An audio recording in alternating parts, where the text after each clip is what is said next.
Item ಯಾವುದೇ ಇರಲಿ try ಮಾಡಿ ಆಚಿ ಚಿಕನ್ ಮಸಾಲಾ. ಆಚಿ ಚಿಕನ್ ಮಸಾಲಾ.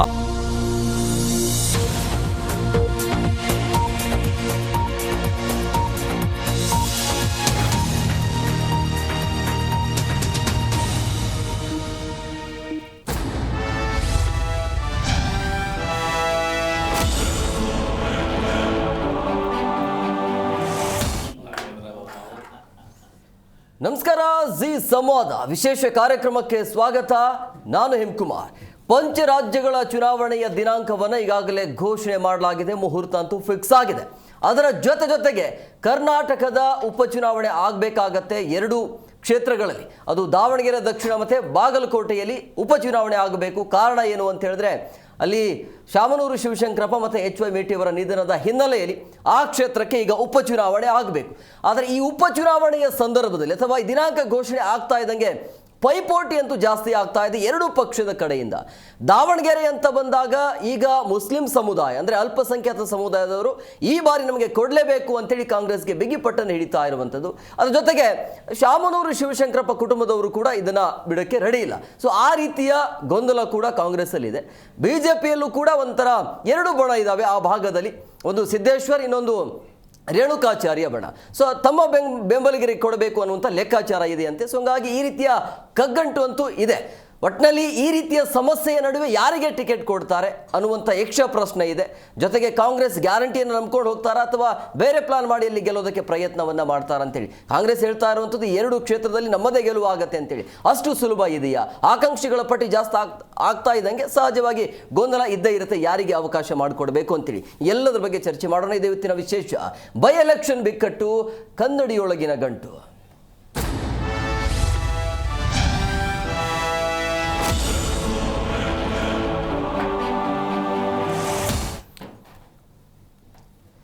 ಎರಡು ಕ್ಷೇತ್ರಗಳಲ್ಲಿ ಉತ್ತಮ ಆಯ್ಕೆ ಯಾರು ಅನ್ನುವಂಥ ಯಕ್ಷ ಪ್ರಶ್ನೆ ಹಾಗೇ ಇದೆ.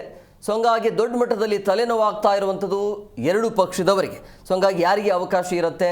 ದಾವಣಗೆರೆ ಮತ್ತು ಬಾಗಲಕೋಟೆ ಯಾವ ರೀತಿಯಾಗಿ ಅಭಿವೃದ್ಧಿ ಆಗಿದೆ, ಎಲ್ಲದರ ಬಗ್ಗೆ ಚರ್ಚೆ ಮಾಡೋಣ. ರಾಜ್ಯದಲ್ಲಿ ಉಪಚುನಾವಣೆಯ ಕದನಕ್ಕೆ ಮುಹೂರ್ತ ಅಂತೂ ಫಿಕ್ಸ್ ಆಗಿದೆ.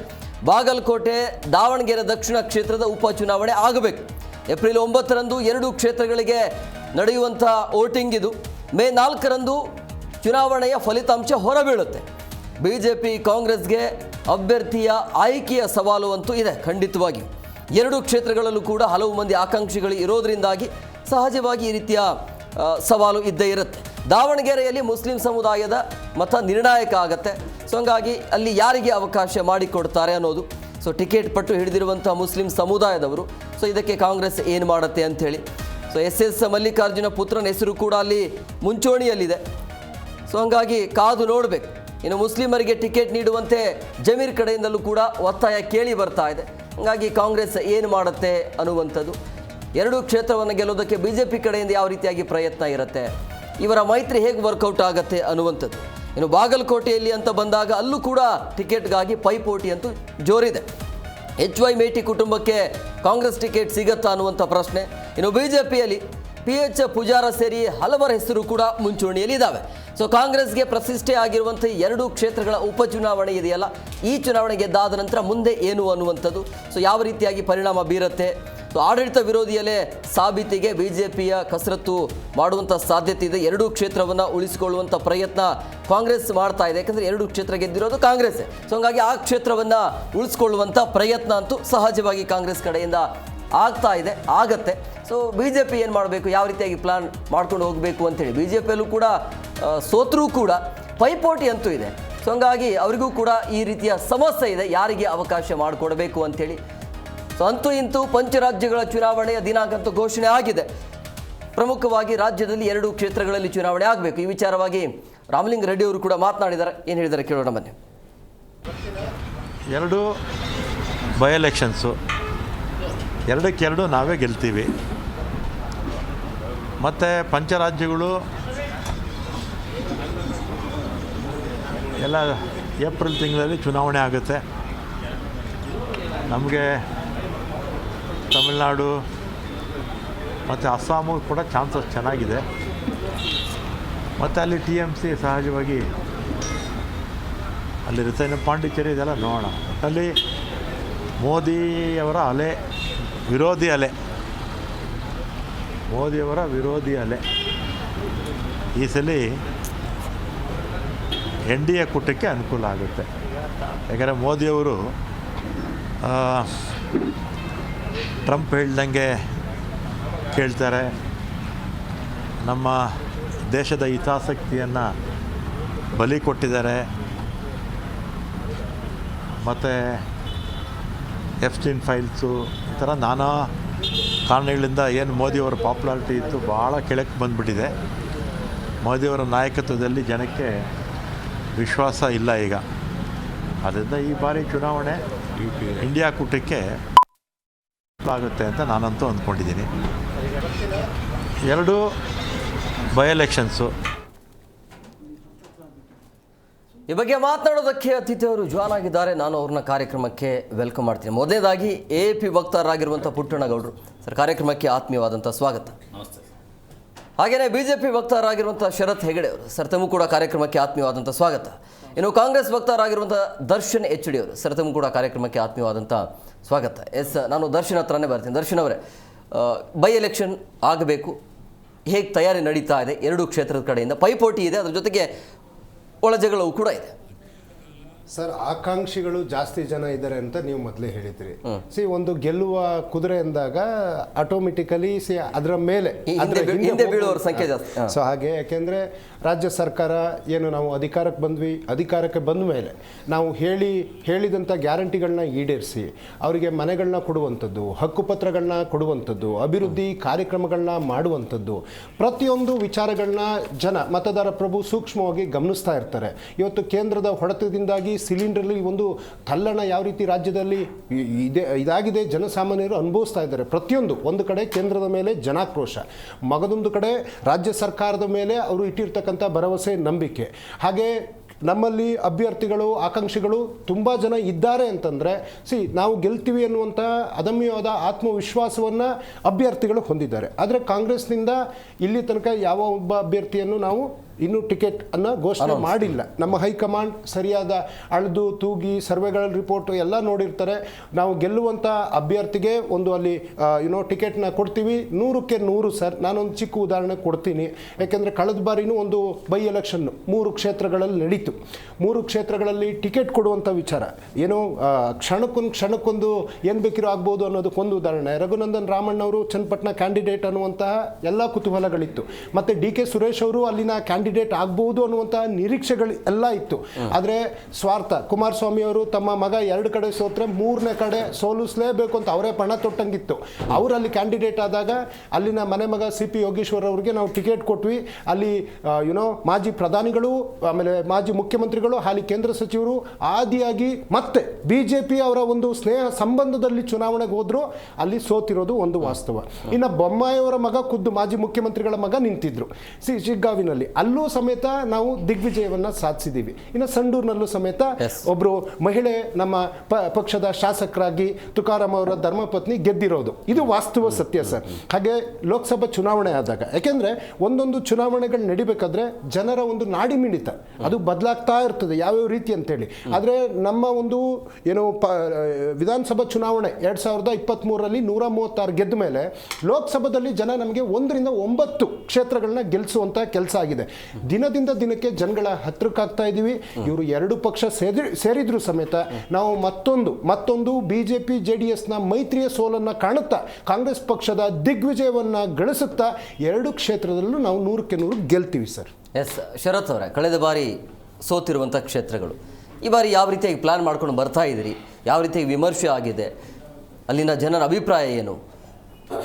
ನೋಡಿ, BJP ಒಂದು ರಾಷ್ಟ್ರೀಯ ಪಕ್ಷ, ದೇಶಭಕ್ತ ಪಕ್ಷ, ಮಾಧ್ಯಮದವರಿಗೂ ಗೊತ್ತಿದೆ. ಆಮೇಲೆ ಜನಪರವಾಗಿ ಸಾಕಷ್ಟು ಕೆಲಸಗಳನ್ನು ಮಾಡಿದೆ.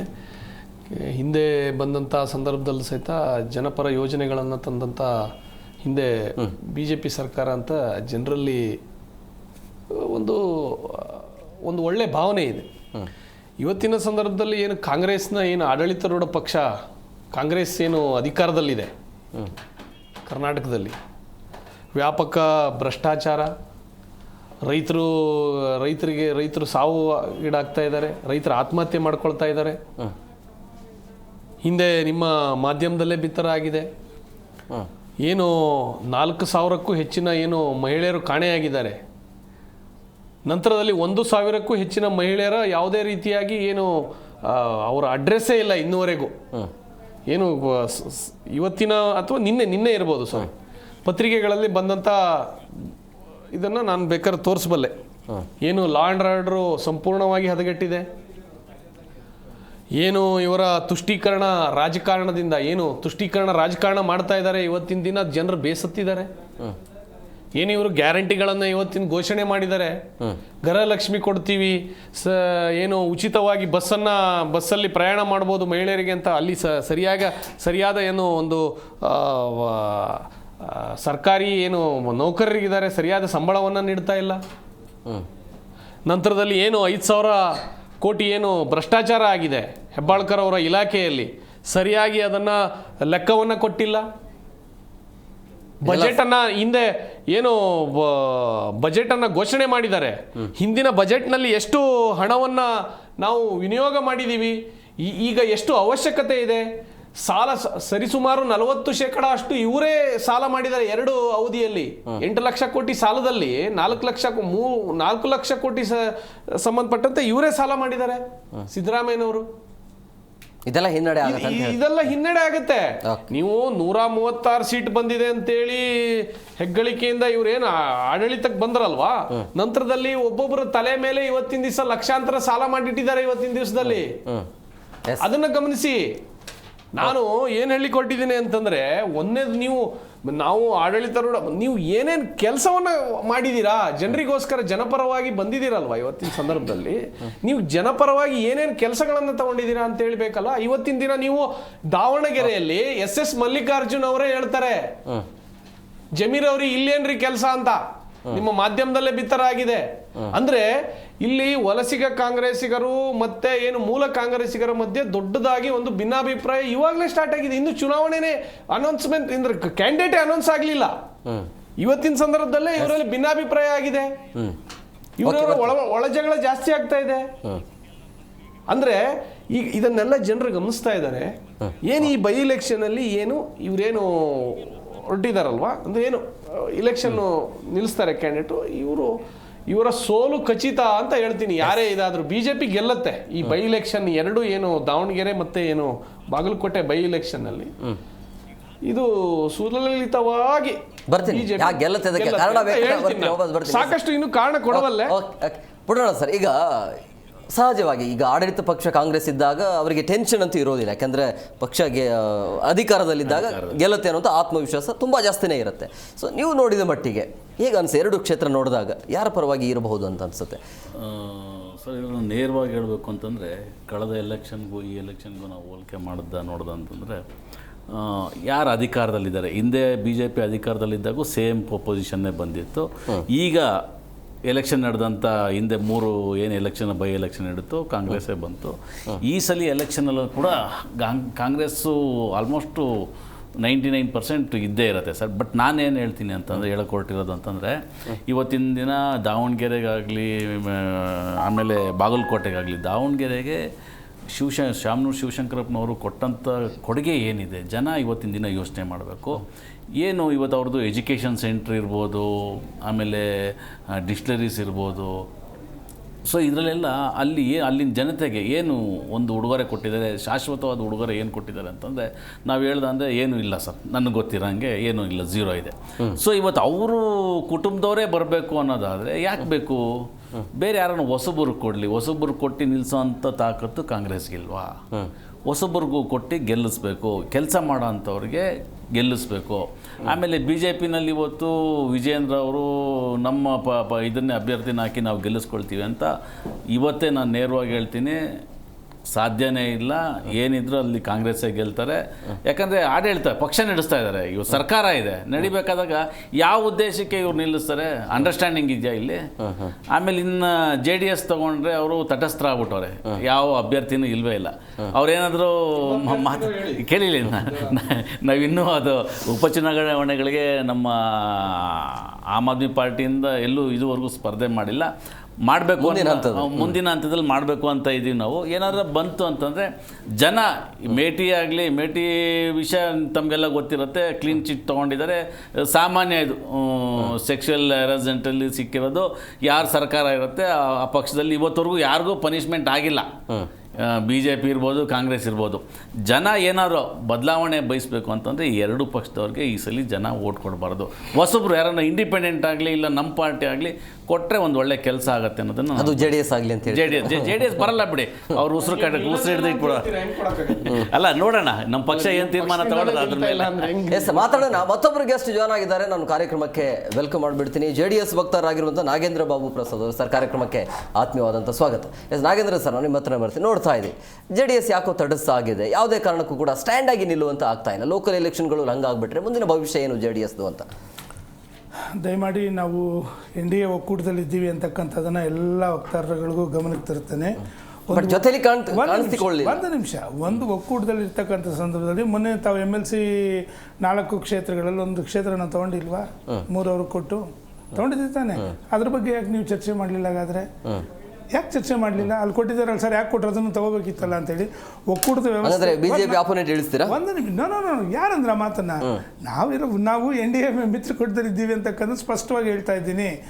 ನಮ್ಮ ಗುರಿ ಇರ್ತಕ್ಕಂಥದ್ದು ಇವತ್ತು ಏನು 2 ಉಪಚುನಾವಣೆಗಳು ನಡೆದಿದೆ. ಆಗಲೇ ಕಾಂಗ್ರೆಸ್ ಮಿತ್ರರು ನಾನು ಬರಬೇಕಾದ್ರೆ ಕೆಲವು ವಿಚಾರಗಳನ್ನು ಪ್ರಸ್ತಾಪ ಮಾಡ್ತಾ ಇದ್ರು. ನಾನು ಹೇಳ್ತಾ ಇದ್ದೀನಿ, ಮನೆ ಕಾಂಗ್ರೆಸ್ ವಕ್ತಾರರೇ, ತಾವು ಎಲ್ಲನೂ ಹೇಳಿದ್ರಿ, ಚನ್ನಪಟ್ಟಣದ ಬಗ್ಗೆ ಕೂಡ ಹೇಳಿದ್ರಿ, MP ಚುನಾವಣೆ ರಾಮನಗರದ ಬಗ್ಗೆ ಯಾಕೆ ಹೇಳಲಿಲ್ಲ ಅಂತಕ್ಕಂಥದ್ದು ಕೇಳ್ತಾ ಇದ್ದೀನಿ. ನಿಮ್ಮ ವರಿಷ್ಠರಾದಂಥ ಸನ್ಮಾನ್ಯ DK ಶಿವಕುಮಾರ್ ಯಾರು DCM ಇದ್ದಾರೆ, ಅವರ ಅಣ್ಣ ತಮ್ಮದನ್ನು ನಾವೇನೇ ಪ್ರಬಲವಾಗಿ ಸೋಲಿಸಿರ್ತಕ್ಕಂಥದ್ದು. ಅವಲ್ಲೂ ಸರ್ಕಾರ ಇತ್ತು, ಆಮ್ ಆದ್ಮಿಯವರು ಹೇಳ್ತಾ ಇದ್ರು JDSದು ಪಾಪ ಅವರು ಇಲ್ಲವೇ ಇಲ್ಲ, ಅವರು ನಿಲ್ಲಲ್ಲ, ಮತ್ತು ಅವರ ಅಸ್ತಿತ್ವದ ಬಗ್ಗೆ ಕೂಡ ಮಾತಾಡಿದ್ದಾರೆ. ಅಸ್ತಿತ್ವ ಇಲ್ಲ ಇದೆ ಅನ್ನೋದಕ್ಕೆ ಮತ್ತು ಯಾಕೆ ಅದ್ರ ಬಗ್ಗೆ ಬೆಂಗಳೂರು ಗ್ರಾಮಾಂತರ ಬಗ್ಗೆ ಪ್ರಸ್ತಾಪ ಮಾಡಲಿಲ್ಲ? ಅವತ್ತು ಕೂಡ ಸರ್ಕಾರನೇ ಇತ್ತು, ಅವತ್ತೇನು ಸರ್ಕಾರ ಇರಲಿಲ್ಲ ಅಂತ. ಇವತ್ತಿನ ಚುನಾವಣೆ ಮಹತ್ವ ಏನು ಅಂತಂದರೆ, ಎರಡೂ ಕೂಡ ಕಾಂಗ್ರೆಸ್ ಕ್ಷೇತ್ರಗಳು. ಮೊದಲನೇದಾಗಿ ಶಾಮನೂರು ಶಿವಶಂಕರಪ್ಪನವರು ಒಂದು ಪ್ರಬಲವಾದಂಥ ಸಮಾಜದಿಂದ ಬಂದಿರತಕ್ಕಂಥ 2008ರಿಂದ ಕೂಡ ಕಾಂಗ್ರೆಸ್ ಗೆದ್ಕೊಂಡ್ಬಂದೆ, ಇದುವರೆಗೂ ಗೆದ್ದಿಲ್ಲ ಬೇರೆ BJP ಆಗಿರಲಿ. ಈಗ ಅವ್ರಿಗೆ ಪ್ರೆಸ್ಟೇಜ್ ಕ್ವಶನ್, ನಮಗಲ್ಲ. ಅವ್ರ ಪ್ರೆಸ್ಟೇಜ್ ಕ್ವಶನ್ನು ಅಂತಂದರೆ, ಸರ್ಕಾರ ಬಂದ ನಂತರ ನಿಮ್ಮ ಸಾಧನೆಗಳ ಮೇಲೆ ಜನಗಳು ಮತ ಹಾಕ್ತಕ್ಕಂಥ ವಿಚಾರ ಬರುತ್ತೆ. ನಂಬರ್ 1 ಅದು ನೀವು ಉಚಿತಗಳಾಗಿರ್ಬೋದು, ಅಥವಾ ನಿಮ್ಮಲ್ಲಿರ್ತಕ್ಕಂಥ ಅಧಿಕಾರದ ದಾಹ ಇರ್ಬೋದು, ಅಥವಾ ಬೆಲೆ ಏರಿಕೆಗಳಾಗಿರ್ಬೋದು, ಎಲ್ಲ ರೀತಿ ವಿಚಾರಗಳನ್ನ ತಗೊಂಡು ಜನ ಕೂಡ ಯೋಚನೆ ಮಾಡ್ತಾರೆ. ಇತ್ತೀಚಿನ ದಿನಗಳಲ್ಲಿ ಮೈನಾರಿಟಿ ಕ್ಯಾಂಡಿಡೇಟ್ ಒಬ್ಬರು ನೀವೇ ಏನಾದರೂ ಬರ್ಕೊಂಡಿದ್ದೀರಾ, ನಮಗೂ ಕೂಡ ಕೊಡಬೇಕು ಅಂತಕ್ಕಂಥದ್ದನ್ನು ಪ್ರಬಲವಾಗಿ ವಾದ ಮಾಡಿದ್ದಾರೆ. ಯಾಕೆ ಅಂತಂದರೆ, ಅವರೇ ಸರ್ವರಿಗೂ ಸಮಪಾಲು ಸಮಬಾಳು ಏನೇನೋ ಕೆಲವು ವಿಚಾರಗಳೆಲ್ಲ ಮಾತಾಡ್ತಾ ಇರ್ತಾರೆ. ಮೊನ್ನೆ ಕೂಡ ತಾವು ನೋಡಿದ್ರಿ, ಸನ್ಮಾನ್ಯ ಸಿದ್ದರಾಮಯ್ಯವ್ರ ಬಗ್ಗೆ ನಮಗೆ ತುಂಬ ಗೌರವ ಇದೆ. ಅವರೊಂದು ಮಾತನ್ನು ಹೇಳ್ತಿದ್ರು, ಪಾಪ ದೇವೇಗೌಡರು ಮಕ್ಕಳು ಮತ್ತೊಂದು ಅಂತ. ನಾನು ಮೊನ್ನೆ ಭಾಷಣ ಮಾಡ್ತಾ, ಮುಂದಿನ ದಿನಗಳು ನನ್ನ ಮಗನ ನೋಡ್ಕೊಳ್ಳಿ, ಅವ್ರ ಪಕ್ಷದ ಬಗ್ಗೆ ಮಾತಾಡಿದರೆ ಅಥವಾ ಸಮಾಜದ ಬಗ್ಗೆ ಮಾತ್ರ ಖುಷಿ ಆಗೋದು, ನನ್ನ ಮಗನ ನೋಡ್ಕೊಳ್ಳಿ, ಯಾವ ಪರಿಸ್ಥಿತಿಗೆ ಬಂದರೆ ನೀವು ಅಂತಕ್ಕಂಥದ್ದು ಜನ ನಿಮ್ಮನ್ನು ಸೂಕ್ಷ್ಮವಾಗಿ ಗಮನಿಸ್ತಾ ಇದ್ದಾರೆ ಅಂತಕ್ಕಂಥದ್ದು ಒಂದು. ಎರಡನೇದು, ಅಂದರೆ ಒಬ್ಬ ಪ್ರಬಲ ನಾಯಕನನ್ನು ಮೂಲೆ ಗುಂಪು ಮಾಡಿದ್ರು ಅಂತನಾ? ಯಾರು ಪ್ರಬಲ ನಾಯಕನ ಮೂಲೆ ಗುಂಪಲ್ಲ. ಇವಾಗ ಅವ್ರಿಗಿರೋದು ಸವಾಲದು. ಯಾಕೆ ಅಂತಂದರೆ, ಅಲ್ಲಿ ಒಂದು ದೊಡ್ಡ ಸಮಾಜದ ಕೊಡುಗೆ ಕೂಡ ಕಾಂಗ್ರೆಸ್ಗಿದೆ. ಅಲ್ಲಿ ಇರ್ತಕ್ಕಂಥ ಆ ಸಮಾಜ ಪ್ರಬಲವಾಗಿರೋದು ಇದ್ರೂ ಕೂಡ ಬೇರೆ ಸಮಾಜದವ್ರು ಕೇಳ್ತಾ ಇರಬೇಕಾದ್ರೆ, ನೀವೇ ಹೇಳಿರೋದು, ನಾವೇ ಹೇಳಿಲ್ಲ ಸರ್ವರಿಗೂ ಸಮಪಾಲು ಸಮಬಾಳು ಅಂತಕ್ಕಂಥ ಪದವನ್ನು ಬಳಕೆ ಮಾಡಿದ್ದೀರಾ, ಕೊಡಿ. ಇವತ್ತು ಮೈನಾರಿಟಿ ಅವ್ರು ಕೇಳ್ತಾ ಇದ್ದಾರೆ, ಯಾಕೆ ಕೊಡ್ಕೊಡ್ದಾಗಾದರೆ ಆ ತೀರ್ಮಾನಗಳು ನೀವು ಮಾಡಬೇಕಾಗುತ್ತೆ. ಯಾಕಂತಂದರೆ, ಇವತ್ತು ನೀವು ಹೇಳಿದರೆ ನಾವು ಮೈನಾರಿಟಿಗಳಿಗೆ ಅದು ಮಾಡಿದ್ದೀವಿ ಇದು ಮಾಡಿದ್ದೀವಿ ಅಂತೇಳಿ, ಆ ಸಮಾಜ ಎಲ್ಲಿ ತನಕ ನಿಮಗೆ ಸಪೋರ್ಟ್ ಮಾಡುತ್ತೆ ಅಂತಕ್ಕಂಥದ್ದು. ಈಗ ನೀವು ಯಾವುದು ಉಚಿತಗಳು ಹೇಳಿದ್ರೆ ಜನಗಳಿಗೆ ಎಲ್ಲಿ ತನಕ ತಲುಪಿದೆ ಅಂತಕ್ಕಂಥದ್ದು ಗೊತ್ತಾಗಬೇಕಲ್ಲ. ಬೆಲೆ ಏರಿಕೆ ಮಾಡಿದ್ದೀರಾ, ಜನಗಳಿಗೆ ಎಲ್ಲಿ ತನಕ ತಲುಪಿದೆ ಅಂತ ಹೇಳಬೇಕಲ್ವಾ. ಸರ್ಕಾರ ಬಂದ ನಂತರ ನಡೀತಾ ಇರ್ತಕ್ಕಂಥ ಉಪಚುನಾವಣೆ ಇದು.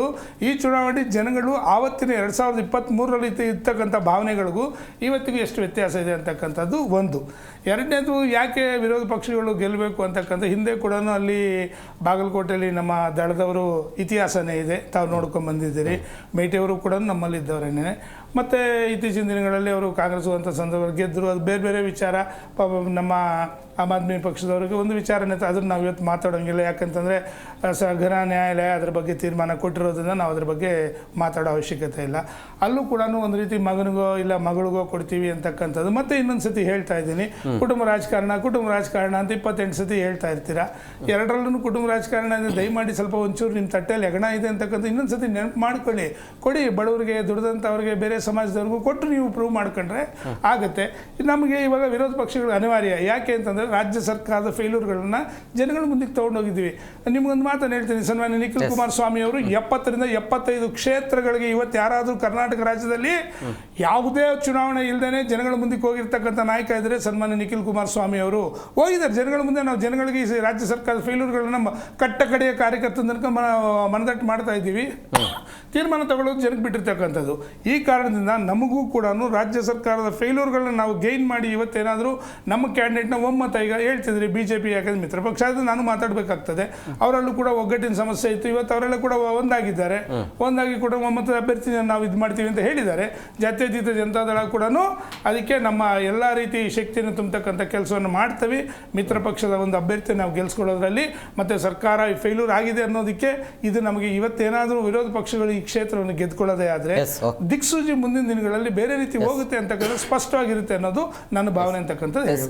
ದರ್ಶನ್ ಅವರೇ, ಈ ಬಾರಿ ಅದೇ ಪೈಪೋಟಿ ಅಂತಂದರೆ ಅಲ್ಲಿ ಅಲ್ಪ ಸಮುದಾಯದವರು ಕೂಡ ಈ ಬಾರಿ ಕೊಡಲೇಬೇಕು, ನಾವು ಯಾವುದೇ ಕಾರಣ ಬಿಟ್ಕೊಡಲ್ಲ ಅಂತೇಳಿ. ಬಟ್ ಆ ಕುಟುಂಬ ಕೂಡ ಬಿಡೋಕ್ಕೆ ರೆಡಿ ಇಲ್ಲ. ಸೊ ನಿಮ್ಮ ಒಲವು ಅಂದರೆ ಹೈಕಮಾಂಡ್ ಒಲವು ಏನಿರಬಹುದು ಅಂತೇಳಿ, ಕುಟುಂಬಕ್ಕೆ ನೀವು ಆದ್ಯತೆ ನೀಡ್ತೀರಾ ಅಥವಾ ಬೇರೆಯವರಿಗೆ ಅವಕಾಶ ಮಾಡಿಕೊಡ್ತೀರಾ ಅಂತ? ಸರ್, ಈಗ ನಾನು ಮೊದಲು ಇವರಿಬ್ಬರು ಚಿಕ್ಕ ಪ್ರಶ್ನೆಗಳಿದ್ದಾವೆ, ಅದಕ್ಕೆ ಉತ್ತರ ಕೊಟ್ಬಿಡ್ತೀನಿ ಸರ್.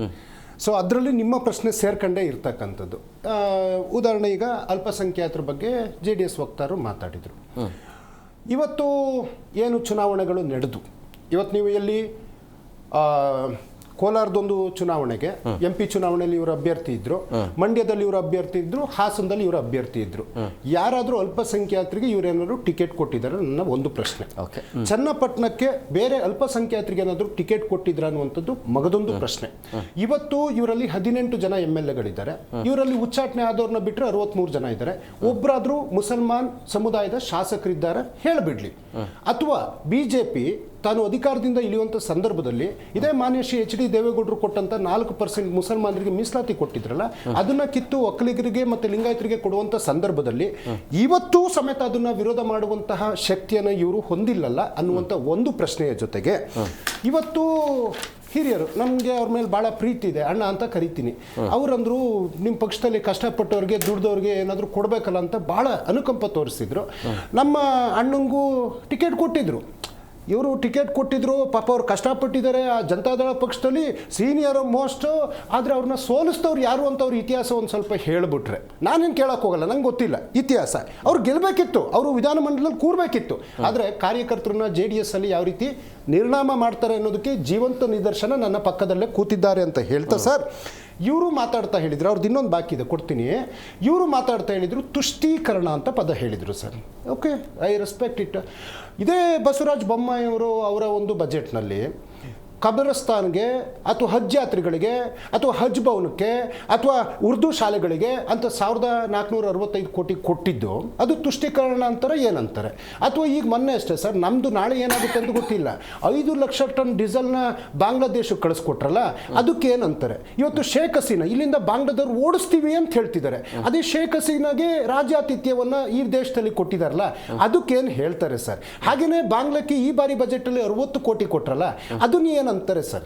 ಈ ಬಾರಿ ಬಜೆಟ್ನಲ್ಲಿ ತಾಲಿಬಾನ್ಗೆ 200 ಕೋಟಿ ಪ್ಲಸ್ 20 ಆಂಬುಲೆನ್ಸ್ ಕೊಟ್ರಲ್ಲ, ಅದಕ್ಕೆ ಏನಂತಾರೆ? ಕಳೆದ ಬಾರಿ 23ರ ಬಜೆಟಲ್ಲಿ 800 ಕೋಟಿ ತಾಲಿಬಾನ್ಗೆ ಕೊಟ್ರಲ್ಲ, ಮಾಲ್ಡೀವ್ಸ್ಗೆ 4500 ಕೋಟಿ ರೂಪಾಯಿ ಏನು ಬೈಕಾಟ್ ಮಾಲ್ಡೀವ್ಸ್ ಅಂತೆ, ಅದಕ್ಕೆ 4500 ಕೋಟಿ ಕೊಡ್ಬೇಕಾದ್ರೆ ಅದಕ್ಕೇನು ತುಷ್ಟೀಕರಣ ಅಂತಾರ ಅನ್ನುವಂಥ ವಿಚಾರ ಹೇಳ್ತಾ ಸರ್ ಇವ್ರು ಇನ್ನೊಂದು ಮಾತು ಹೇಳಿದ್ರು, ಅಧಿಕಾರದ ದಾಹ. ಬಹಳ ಒತ್ತು ಕೊಟ್ಟು ಹೇಳಿದರು, ಅಧಿಕಾರದ ದಾಹ. ಆಮೇಲೆ ನಮ್ಮ ಸುರೇಶ್ ಅಣ್ಣ ಅವರು ಸೋಲನ್ನು ಇವರು ಉಲ್ಲೇಖ ಮಾಡಿದರು. ಹೌದು, ನಾವು ಸೋಲನ್ನು ಸ್ವೀಕಾರ ಮಾಡಿದ್ದೀವಿ. ದೇವೇಗೌಡರು ಏನಾದರೂ ಅವರ ಒಂದು ಸಿಂಬಲಲ್ಲಿ ಅವರ ಅಳಿಯನಿಗೆ ಟಿಕೆಟ್ ಕೊಡಿಸಿ ಗೆಲ್ಲಿಸಿದ್ರೆ ಅದೇ ಒಂಥರ ಆಗಿರೋದು. ಅಧಿಕಾರದ ದಾಹಕ್ಕೆ ಅವ್ರನ್ನ BJP ಕಳಿಸಿರೋದು ಅಷ್ಟೇ ಸತ್ಯ. ಅಧಿಕಾರದ ದಾಹಕ್ಕೆ ಚನ್ನಪಟ್ಟಣದಲ್ಲಿ ಗೆದ್ದಂಥ ಕುಮಾರಸ್ವಾಮಿಯವರು ರಾಜೀನಾಮೆ ಕೊಟ್ಟು ಮಂಡ್ಯಕ್ಕೆ ಹೋಗಿದ್ದು ಅಷ್ಟೇ ಸತ್ಯ. ಅಧಿಕಾರದ ದಾಹಕ್ಕೆ ಕೋಲಾರದಲ್ಲೊಬ್ಬರು ದಲಿತ ಸಮುದಾಯದ MP ಇದ್ರು, ತಾವೇ ಕೇಂದ್ರ ಸಚಿವರಾಗಿದ್ದು ಅಷ್ಟೇ ಸತ್ಯ. ಅಧಿಕಾರ ಅಧಿಕಾರದ ದಾಹಕ್ಕೆ 2006ರಲ್ಲಿ ಏನು ಗೋವಾಕ್ಕೆ ಬಸ್ ಹತ್ತಿ ಹೋಗಿ ಯಡಿಯೂರಪ್ಪನವ್ರಿಗೆ ನಂಬಿಸಿ ಅವ್ರನ್ನ ಮುಂದೆ 2020ಕ್ಕೆ ಮುಖ್ಯಮಂತ್ರಿ ಮಾಡ್ತೀವಿ ಅಂತ ಹೇಳಿ ಅಧಿಕಾರ ಅನುಭವಿಸಿ ವಚನ ಭ್ರಷ್ಟ ಆಗಿದ್ದು ಅಷ್ಟೇ ಸತ್ಯ. ಹಾಗೇನಾದ್ರೂ ಆಸೆ ಆಕಾಂಕ್ಷೆಗಳಿದ್ರು ಇವತ್ತೆಲ್ಲ ಹೇಳ್ತಾರೆ ಮಲ್ಲಿಕಾರ್ಜುನ ಖರ್ಗೆ ಸಾಹೇಬ್ರಿಗೆ ಅವತ್ತು ಕೊಡಬೇಕಿತ್ತು ಅಂತ. ಆಯ್ತು ಅಣ್ಣ, ನಿಮ್ದೇ ಅವಕಾಶ ಇತ್ತಲ್ಲ 2004ರಲ್ಲಿ ಧರ್ಮ್ ಸಿಂಗ್ ಸಾಹೇಬ್ರ ಬದಲು ಮಲ್ಲಿಕಾರ್ಜುನ್ ಖರ್ಗೆ ಸಾಹೇಬ್ರಿಗೆ ಕೊಡ್ಬೋದಿತ್ತು. ಅಥವಾ 18ರಲ್ಲಿ ಅಧಿಕಾರದ ಆಸೆನೇ ಇಲ್ಲ ಅಂದಿದ್ರೆ ನೀವೇ ಆಗಿ ಅಂತ ಪಟ್ಟು ಬಿದ್ದಿದ್ರೆ ನಾವೇ ಮುಖ್ಯಮಂತ್ರಿಗಳಾಗ್ತಾ ಇದ್ವಿ, ಪರಮೇಶ್ವರ್ ಸಾಹೇಬ್ರು ಆಗ್ತಿದ್ರು ಅವತ್ತಿನ ದಿನಮಾನಸಕ್ಕೆ. ಸರ್, ಇವತ್ತು ಅಧಿಕಾರದ ದಾಹ ಅನ್ನುವಂಥ ಇವರು ನಮಗೆ ಇವತ್ತು ಭವಾನಿ ರೇವಣ್ಣ, ಸೂರಜ್ ರೇವಣ್ಣ, ಪ್ರಜ್ವಲ್ ರೇವಣ್ಣ, ಅನಿತಾ ಕುಮಾರಸ್ವಾಮಿ, ನಿಖಿಲ್ ಕುಮಾರಸ್ವಾಮಿಯವರು, ಅವರ ಯಾರು DC ತಮ್ಮಣ್ಣನವರು, ಇಲ್ಲಿ ಏನೋ ಚನ್ನರಾಯಪಟ್ಟಣದ ಬಾಲಕೃಷ್ಣ ಅವರು, ಅಥವಾ ಇಲ್ಲಿ ಮಂಜುನಾಥ್ ಅವರು. ನೋಡಿ ಸ್ವಾಮಿ, ಅಧಿಕಾರ ಆಯ್ತು, ನಮ್ಗೆ ನೀವು ಹೇಳ್ತೀರಾ ಕಾಂಗ್ರೆಸ್ನವರು ಗಾಂಧಿ ಕುಟುಂಬ ಅಂತ ಹೇಳ್ತೀರಾ. ಸರ್, 1989ರಿಂದ ಈವನ್ ಟಿಲ್ ಟುಡೇ ವರ್ಷಗಳನ್ನ ನೀವು ಲೆಕ್ಕ ಹಾಕೊಳ್ಳಿ, ಸುಮಾರು 36 ವರ್ಷ ನಮ್ಮ ಸೋನಿಯಾ ಗಾಂಧಿ ಅವರಾಗ್ಲಿ, ರಾಹುಲ್ ಗಾಂಧಿ ಅವರಾಗ್ಲಿ, ಅಥವಾ ಪ್ರಿಯಾಂಕಾ ಗಾಂಧಿ ಅವರಾಗ್ಲಿ ಕೇಂದ್ರದ ಒಂದೇ ಒಂದು ಮಂತ್ರಿ ಸ್ಥಾನವನ್ನು ಅನುಭವಿಸಿಲ್ಲ. ಅವಕಾಶ ಬಂದಾಗ ಮನಮೋಹನ್ ಸಿಂಗ್ ಅವರಿಗೆ ಬಿಟ್ಟು ಕೊಟ್ಟಿರ್ತಕ್ಕಂಥದ್ದು ನಮ್ಮ ಇತಿಹಾಸ. ಮಂತ್ರಿ ಪದವಿನೂ ನಾವು ಅನುಭವಿಸಿಲ್ಲ. ಸೋನಿಯಾ ಗಾಂಧಿ ಅವರಿಗೆ ಮಗದೊಮ್ಮೆ ಅವಕಾಶ ಬಂದಾಗ ಪ್ರಧಾನಿ ಪಟ್ಟವನ್ನು ಮತ್ತೆ ಬಿಟ್ಕೊಟ್ಟಿದ್ದಾರೆ. ಇದು ನಮ್ದು. ಸರ್, ದಾವಣಗೆರೆಗೆ ಬರ್ತೀನಿ ಸರ್. ವಾಪಸ್ ಬರ್ತೀನಿ. ಇಲ್ಲ, ನೀವು ದಾವಣಗೆರೆದೊಂದು ಕನ್ಕ್ಲೂಡ್ ಮಾಡ್ಬಿಡ್ತೀನಿ ಸರ್. ಈಗ ಆಯ್ತಣ್ಣ, ಕೊಡ್ತೀನಿ. ನಿಮ್ಮನ್ನು ಹೊಗಳು ಬಿಟ್ಟಿದ್ದೀನಿ, ನಿಮ್ಮನ್ನ MLA ತರ ನೋಡೋ ಆಸೆ ಪಟ್ಟಿದ್ದೀನಿ ಸರ್. ಈಗ ದಾವಣಗೆರೆ ನೋಡಿ, ಇಲ್ಲಿ ಪಕ್ಷ ಏನು ತೀರ್ಮಾನ ಮಾಡ್ತದೆ, ಐದರ್ ಅವರ ಕುಟುಂಬಕ್ಕೆ ಇರ್ಬೋದು, ಅಥವಾ ಮುಸಲ್ಮಾನ್ ಸಮುದಾಯಕ್ಕೆ ಇರ್ಬೋದು, ಅಥವಾ ಇನ್ಯಾರಿಗೋ ಇರ್ಬೋದು, ಯಾರೇ ಅಭ್ಯರ್ಥಿ ಆದರೂ ಅದು ಕಾಂಗ್ರೆಸ್ನ ಅಭ್ಯರ್ಥಿ ಆಗಿರ್ತಾರೆ, ನಾವು 100ಕ್ಕೆ 100 ಗೆಲ್ತೀವಿ sir. Yes sir, Nagendra sir ವಾಪಸ್ ಬರ್ತೀನಿ.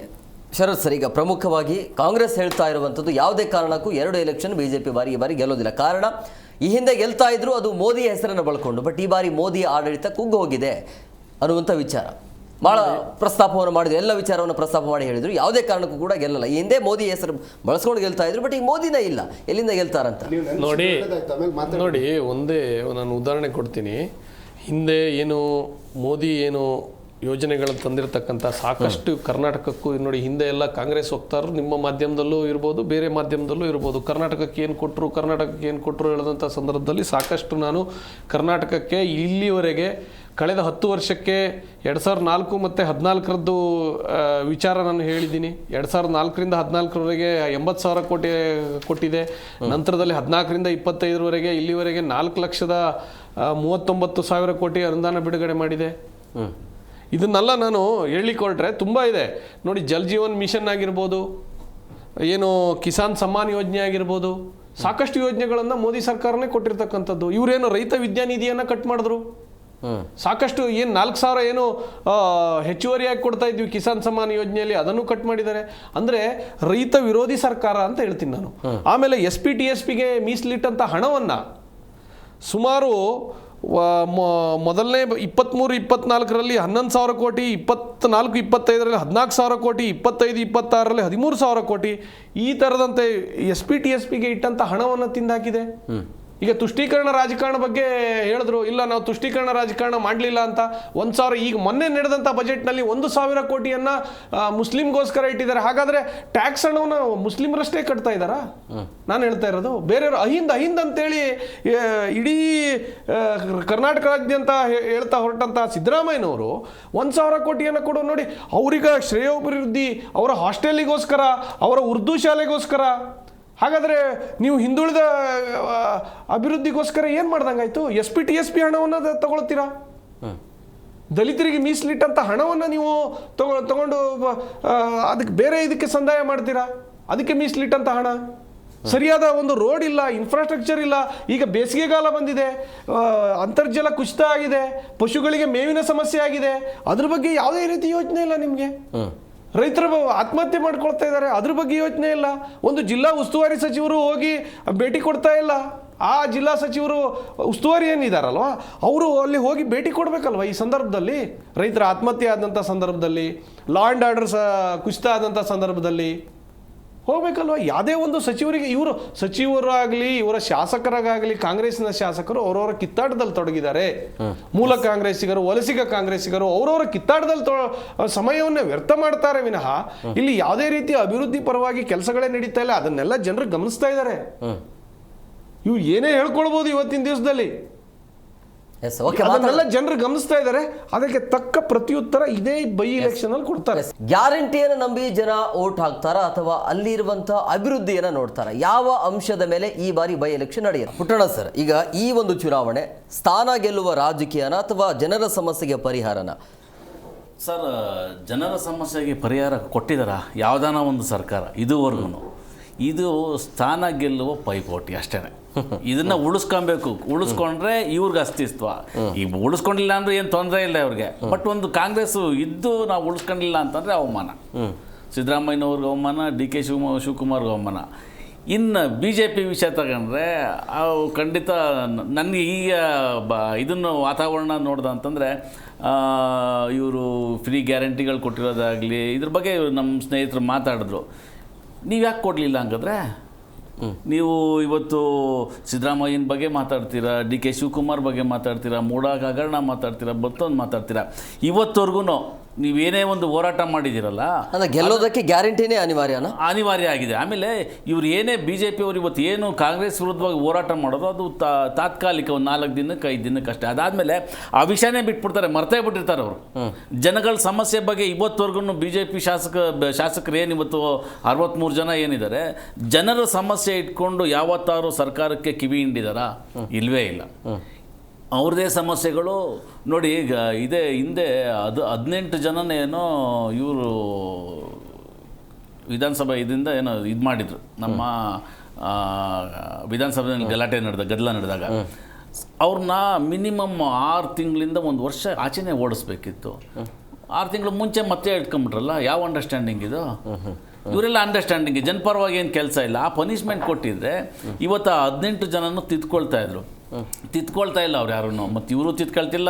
ಅವರಲ್ಲೂ ಇವರು ಒಳ ಒಪ್ಪಂದ ತುಂಬ ಚೆನ್ನಾಗಿದೆ ಸರ್ ರಾಜಕೀಯದಲ್ಲಿ. ಅಂತಂದರೆ ನಾವೆಲ್ಲ ಅಂದ್ಕೊಂಡಿದ್ವಿ, BJP ಬಂದ್ಬಿಟ್ಟು ಇನ್ನು ಕಾಂಗ್ರೆಸ್ನ ಮಟ್ಟ ಹಾಕ್ಬಿಡ್ತಾರೆ, ಅವ್ರನ್ನ ಎಲ್ಲರನ್ನೂ ಜೈಲಿಗೆ ಹಾಕ್ತಾರೆ ಅಂತ. ಯಾವುದೂ ನಡೀಲಿಲ್ಲ. ಕಾಂಗ್ರೆಸ್ ಬಂತು, BJPನವ್ರು ಬಿಡಲ್ಲ. ಇವ್ರು ಮಾಡಿರೋ ಇವತ್ತೇನು 30% ಲಂಚದ್ದು ಇದೆಲ್ಲ ಹಗರಣಗಳೆಲ್ಲ ಬಂತಲ್ಲ, BJP ಅವ್ರಿಗೆ ಎಲ್ಲರನ್ನೂ ಒಳಗಾಗ್ತಾರೆ ಅಂತಂದು ಯಾರನ್ನೂ ಒಳಗಾಕಿಲ್ಲ. ಇನ್ನು ನಮ್ಮ JDS ಅಧ್ಯಕ್ಷರು ಕುಮಾರಸ್ವಾಮಿ ಅವರು ಪೆನ್ ಡ್ರೈವ್ ಇಟ್ಕೊಂಡ್ರು. ಬಿಟ್ಟೇ ಬಿಟ್ರಪ್ಪ, ಪೆನ್ ಡ್ರೈವ್ ಬಿಟ್ಬಿಟ್ರು, ಇವ್ರಿಗೆಲ್ಲ ಪನಿಷ್ಮೆಂಟ್ ಕಾದಿದ್ದೇ ಸತ್ಯ ಅಂತ. ಯಾವುದು ಬರಲಿಲ್ಲ. ಇಲ್ಲಿ ಮೂರ್ಖರಾಗ್ತಿರೋದು ಜನಗಳು ಸರ್, ಅಷ್ಟೇ. ಜನಗಳನ್ನ ಮೂರ್ಖರನ್ನಾಗಿ ಮಾಡ್ತಾ ಇದ್ದಾರೆ. ಜನಗಳು ಖಂಡಿತ ಮೂರ್ಖರಲ್ಲ. ನಿಮಗೂ ತಕ್ಕ ಪಾಠ ಕಲಿಸ್ತಾರೆ, ಉತ್ತರ ಸಿಗುತ್ತೆ ಅವ್ರಿಗೆ ಅನ್ನೋದನ್ನು ಹೇಳೋದಕ್ಕೆ ಇಷ್ಟಪಡ್ತೀನಿ. ಎಸ್ ನಾಗೇಂದ್ರ ಸರ್, ಈಗ ಅಧಿಕಾರದ ದಾಹ ಆಗಿರ್ಬೋದು ಅಥವಾ ವಚನ ಭ್ರಷ್ಟ ಅನ್ನುವಂಥ ಸೂಕ್ತ ಹೆಸರು JDSಗೆ ಹೋಗಬೇಕು, ಕುಮಾರಸ್ವಾಮಿಗೆ ಸಲ್ಲಬೇಕು, ದೇವೇಗೌಡರಿಗೆ ಸಲ್ಲಬೇಕು ಅನ್ನೋದು ಕಾಂಗ್ರೆಸ್. ಯಡಿಯೂರಪ್ಪನವ್ರು ಹೇಳಿದ ಸ್ವಾಮಿ ಅದು ಅವ್ರು ಹೇಳಿದ್ದು ಅಂದರೆ ಈ ವಚನ ಭ್ರಷ್ಟರು ನೀವೇ, ನಮ್ಗೆ ಯಾಕೆ ಬರ್ತೀರಿ ಅಂತ.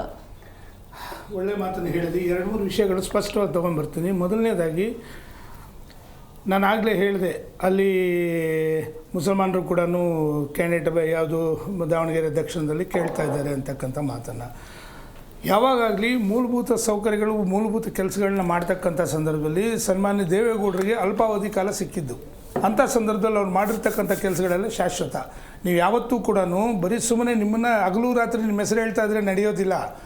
ನಾನು ಏನಕ್ಕೆ ವಿಷಯ ಹೇಳ್ತಾ ಇದ್ದೀನಿ ಅಂದರೆ, ಮೀಸಲಾತಿ ಕೊಟ್ಟಿದ್ದೇನೆ ಆ ಮುಸಲ್ಮಾನರು ಸನ್ಮಾನ್ ದೇವೇಗೌಡರು. ಆ ಆಧಾರದ ಮೇಲೆ ನೀವು ಕೊಡಬೇಕಷ್ಟೇನೆ. ಆ ಮೀಸಲಾತಿ ಇರಲಿಲ್ಲ ನೀವೆಲ್ಲಿ ಕೊಡ್ತಾ ಇದ್ರಿ? ಆ ಮೀಸಲಾತಿ ಕೊಟ್ಟಿದ್ದೇನೆ ಸನ್ಮಾನ ಶ್ರೀಮಾನ್ ದೇವೇಗೌಡರು ಅಂತಕ್ಕಂಥದ್ದು ನೆನಪು. ಮತ್ತು ಅವ್ರು ಹೇಳಿ ವಚನ ಭ್ರಷ್ಟತೆ ಅಂತಕ್ಕಂಥ ಪದ 108 ಸತಿ ನಾವು ಆಲ್ರೆಡಿ ಚರ್ಚೆ ಮಾಡಿದ್ದೀವಿ. ಇವತ್ತೆಲ್ಲ ನಮ್ಮ ಒಂದು ಡಿಬೇಟ್ ತುಂಬ ಚೆನ್ನಾಗಿದೆ ಅಂತ ಕಾಣುತ್ತೆ. ಸ್ಪಷ್ಟವಾಗಿ ಕೇಳಿಸ್ಕೊತಾ ಇದ್ದಾರೆ. ಸನ್ಮಾನ್ಯ ದೇವೇಗೌಡರನ್ನ ಈ ದೇಶದ ಪ್ರಧಾನಿಗಳು ಮಾಡಿದಂಥ ಸಂದರ್ಭದಲ್ಲಿ ಉತ್ತಮವಾದ ಕೆಲಸ ಮಾಡೋವಾಗ ಇಳಿಸಿದವರು ಯಾರು ಮಹಾನ್ ಭಾವರು ಅಂತಕ್ಕಂಥದ್ದು ಒಂದು ನೀತಿ ಒಂದು ಹೇಳಬೇಕಾಗತ್ತೆ. ಯಾರು ಶಾಂತಿವನದಲ್ಲಿ ಕೂತ್ಕೊಂಡು ಸನ್ಮಾನ್ಯ HD ಕುಮಾರಸ್ವಾಮಿ ಸಾಹೇಬರು ಮುಖ್ಯಮಂತ್ರಿಗಳಾದಾಗ 100 ದಿನ ಅಷ್ಟೇ ಇದಕ್ಕೆ ಆಯುಷ್ ಅಂತಕ್ಕಂಥ ಹೇಳಿದವರು ಯಾರು? ನಾಚಿಕೆ ಆಗಬೇಕಲ್ವ ನಿಮಗೆ? ವಚನ ಭ್ರಷ್ಟತೆ ಬಗ್ಗೆ ನೀವು ಮಾತಾಡೋ ಮಟ್ಟದಲ್ಲಿ ನಿಮಗಿದೆಯಾ? ಇನ್ನೂ ನೀವು ಆ ಮಟ್ಟಕ್ಕೆ ಹೋಗಿಲ್ಲ ಅಂತಕ್ಕಂಥದ್ದು ಎಲ್ಲರಿಗೂ ಗೊತ್ತಿದೆ. ಇವತ್ತಾಯಿತು, ನಾನು ಪದೇ ಮತ್ತೆ ಕೇಳ್ತಾ ಇದ್ದೀನಿ. ಯಾಕೆ ಕಾಂಗ್ರೆಸ್ ವಕ್ತಾರರಿಗೆ ಸ್ವಲ್ಪ ಮುಜುಗರ ಆಗ್ಬೋದು ಸರ್. 108 ಜನ ದುಡಿದಿರ್ತಕ್ಕಂಥವ್ರು, ನಾನು ಆಗಲೇ ಹೇಳಿದೆ, ಅವ್ರು ದುಡಿದಿರ್ತಕ್ಕಂಥವ್ರ ಬಗ್ಗೆ ಹೇಳಿದ್ರು. 108 ಜನ ಇದ್ದರು. ಯಾಕೆ ದಳದಿಂದ ಬಂದಿರತಕ್ಕಂಥವ್ರನ್ನ ಯಾಕೆ ಮುಖ್ಯಮಂತ್ರಿಗಳು ಮಾಡಿದ್ರಿ? ಇವತ್ತೊಬ್ರು ಯಾರೋ ಪಾಪ ತುಂಬ ಕಷ್ಟಪಡ್ತಾರೆ, ಹಗಲು ರಾತ್ರಿ ಪಕ್ಷ ಕಟ್ಟದಾಗ್ಲಿಂದ ನಾನು ಇದ್ದೀನಿ ಅಂತೇಳಿ ಅವಕಾಶ ಕಲ್ಪಿಸ್ಕೊಡ್ತಾ ಇಲ್ಲ. ಇದನ್ನೇ ನಾನು ಹೇಳ್ತಾ ಇರ್ತಕ್ಕಂಥದ್ದು. ಪಾಪ ಯಾರು ದುಡಿದಿರ್ತಕ್ಕಂಥವ್ರಿಗೆ ಇವತ್ತು ಕೂಡ ಅಲ್ಲಿ ಸ್ಥಾನಮಾನಗಳು ಸಿಗ್ತಿಲ್ಲ ಅಂತಕ್ಕಂಥದ್ದು ಒಂದು. ಮಾನ್ಯ ನಮ್ಮ AP ವಕ್ತಾರ ಹೇಳ್ತಿದ್ರು ಅವಮಾನ, ಇದು ಯಾರ ಸೋಲು ಗೆಲುವು ಅಂತಕ್ಕಂಥದ್ದು. ನಮಗಿದು ಪ್ಲಸ್ ಪಾಯಿಂಟ್ ಆಗುತ್ತೆ. ಯಾಕೆ ಅಂತಂದರೆ ನಿಮ್ಮ 2.5 ವರ್ಷಗಳ ಫೇಲ್ಯೂರ್ಸ್ ಇವತ್ತೇನೋ ಜನಗಳ ಮುಂದೆ ನಾವು ಇಟ್ಟಿದ್ದೀವಲ್ಲ, ಇವತ್ತು ಚುನಾವಣೆ ಏನಾದರೂ ಬದಲಾವಣೆ ಆಗಿ ನಾವು ಗೆದ್ದರೆ ದಿಕ್ಸೂಚಿ ಆಗುತ್ತೆ ಮುಂದಿನ ಚುನಾವಣೆಗಳಿಗೆ. ದಯಮಾಡಿ ಸರ್ಕಾರವನ್ನು, ಆಮೇಲೆ ಹೇಳ್ತಿದ್ದಾರೆ ಮಿತ್ರರಾದ ಪೆನ್ಡ್ರೈವ್ ಬಗ್ಗೆ ಕೂಡ ಭಾರಿ ಹೇಳಿದ್ರು, ಪೆನ್ಡ್ರೈವ್ ಹಿಡ್ಕೊಂಡು ತೋರಿಸ್ತಾರೆ ಅಂತ. ನಿಮಗೆ ಎಚ್ಚರಿಕೆ ಕೊಟ್ಟಿದ್ದೀವಿ, ಉತ್ತಮವಾದ ಸರ್ಕಾರ ಕೊಡಿ, ನೀವು ದಾರಿ ತಪ್ತಾ ಇದ್ದೀರಾ ಅಂತಕ್ಕಂಥದ್ದು ತೋರಿಸಿದ್ದೀವಿ. ನಿಮಗೆ ಯಾವ ಪೆನ್ಡ್ರೈವ್ ಇದೆ,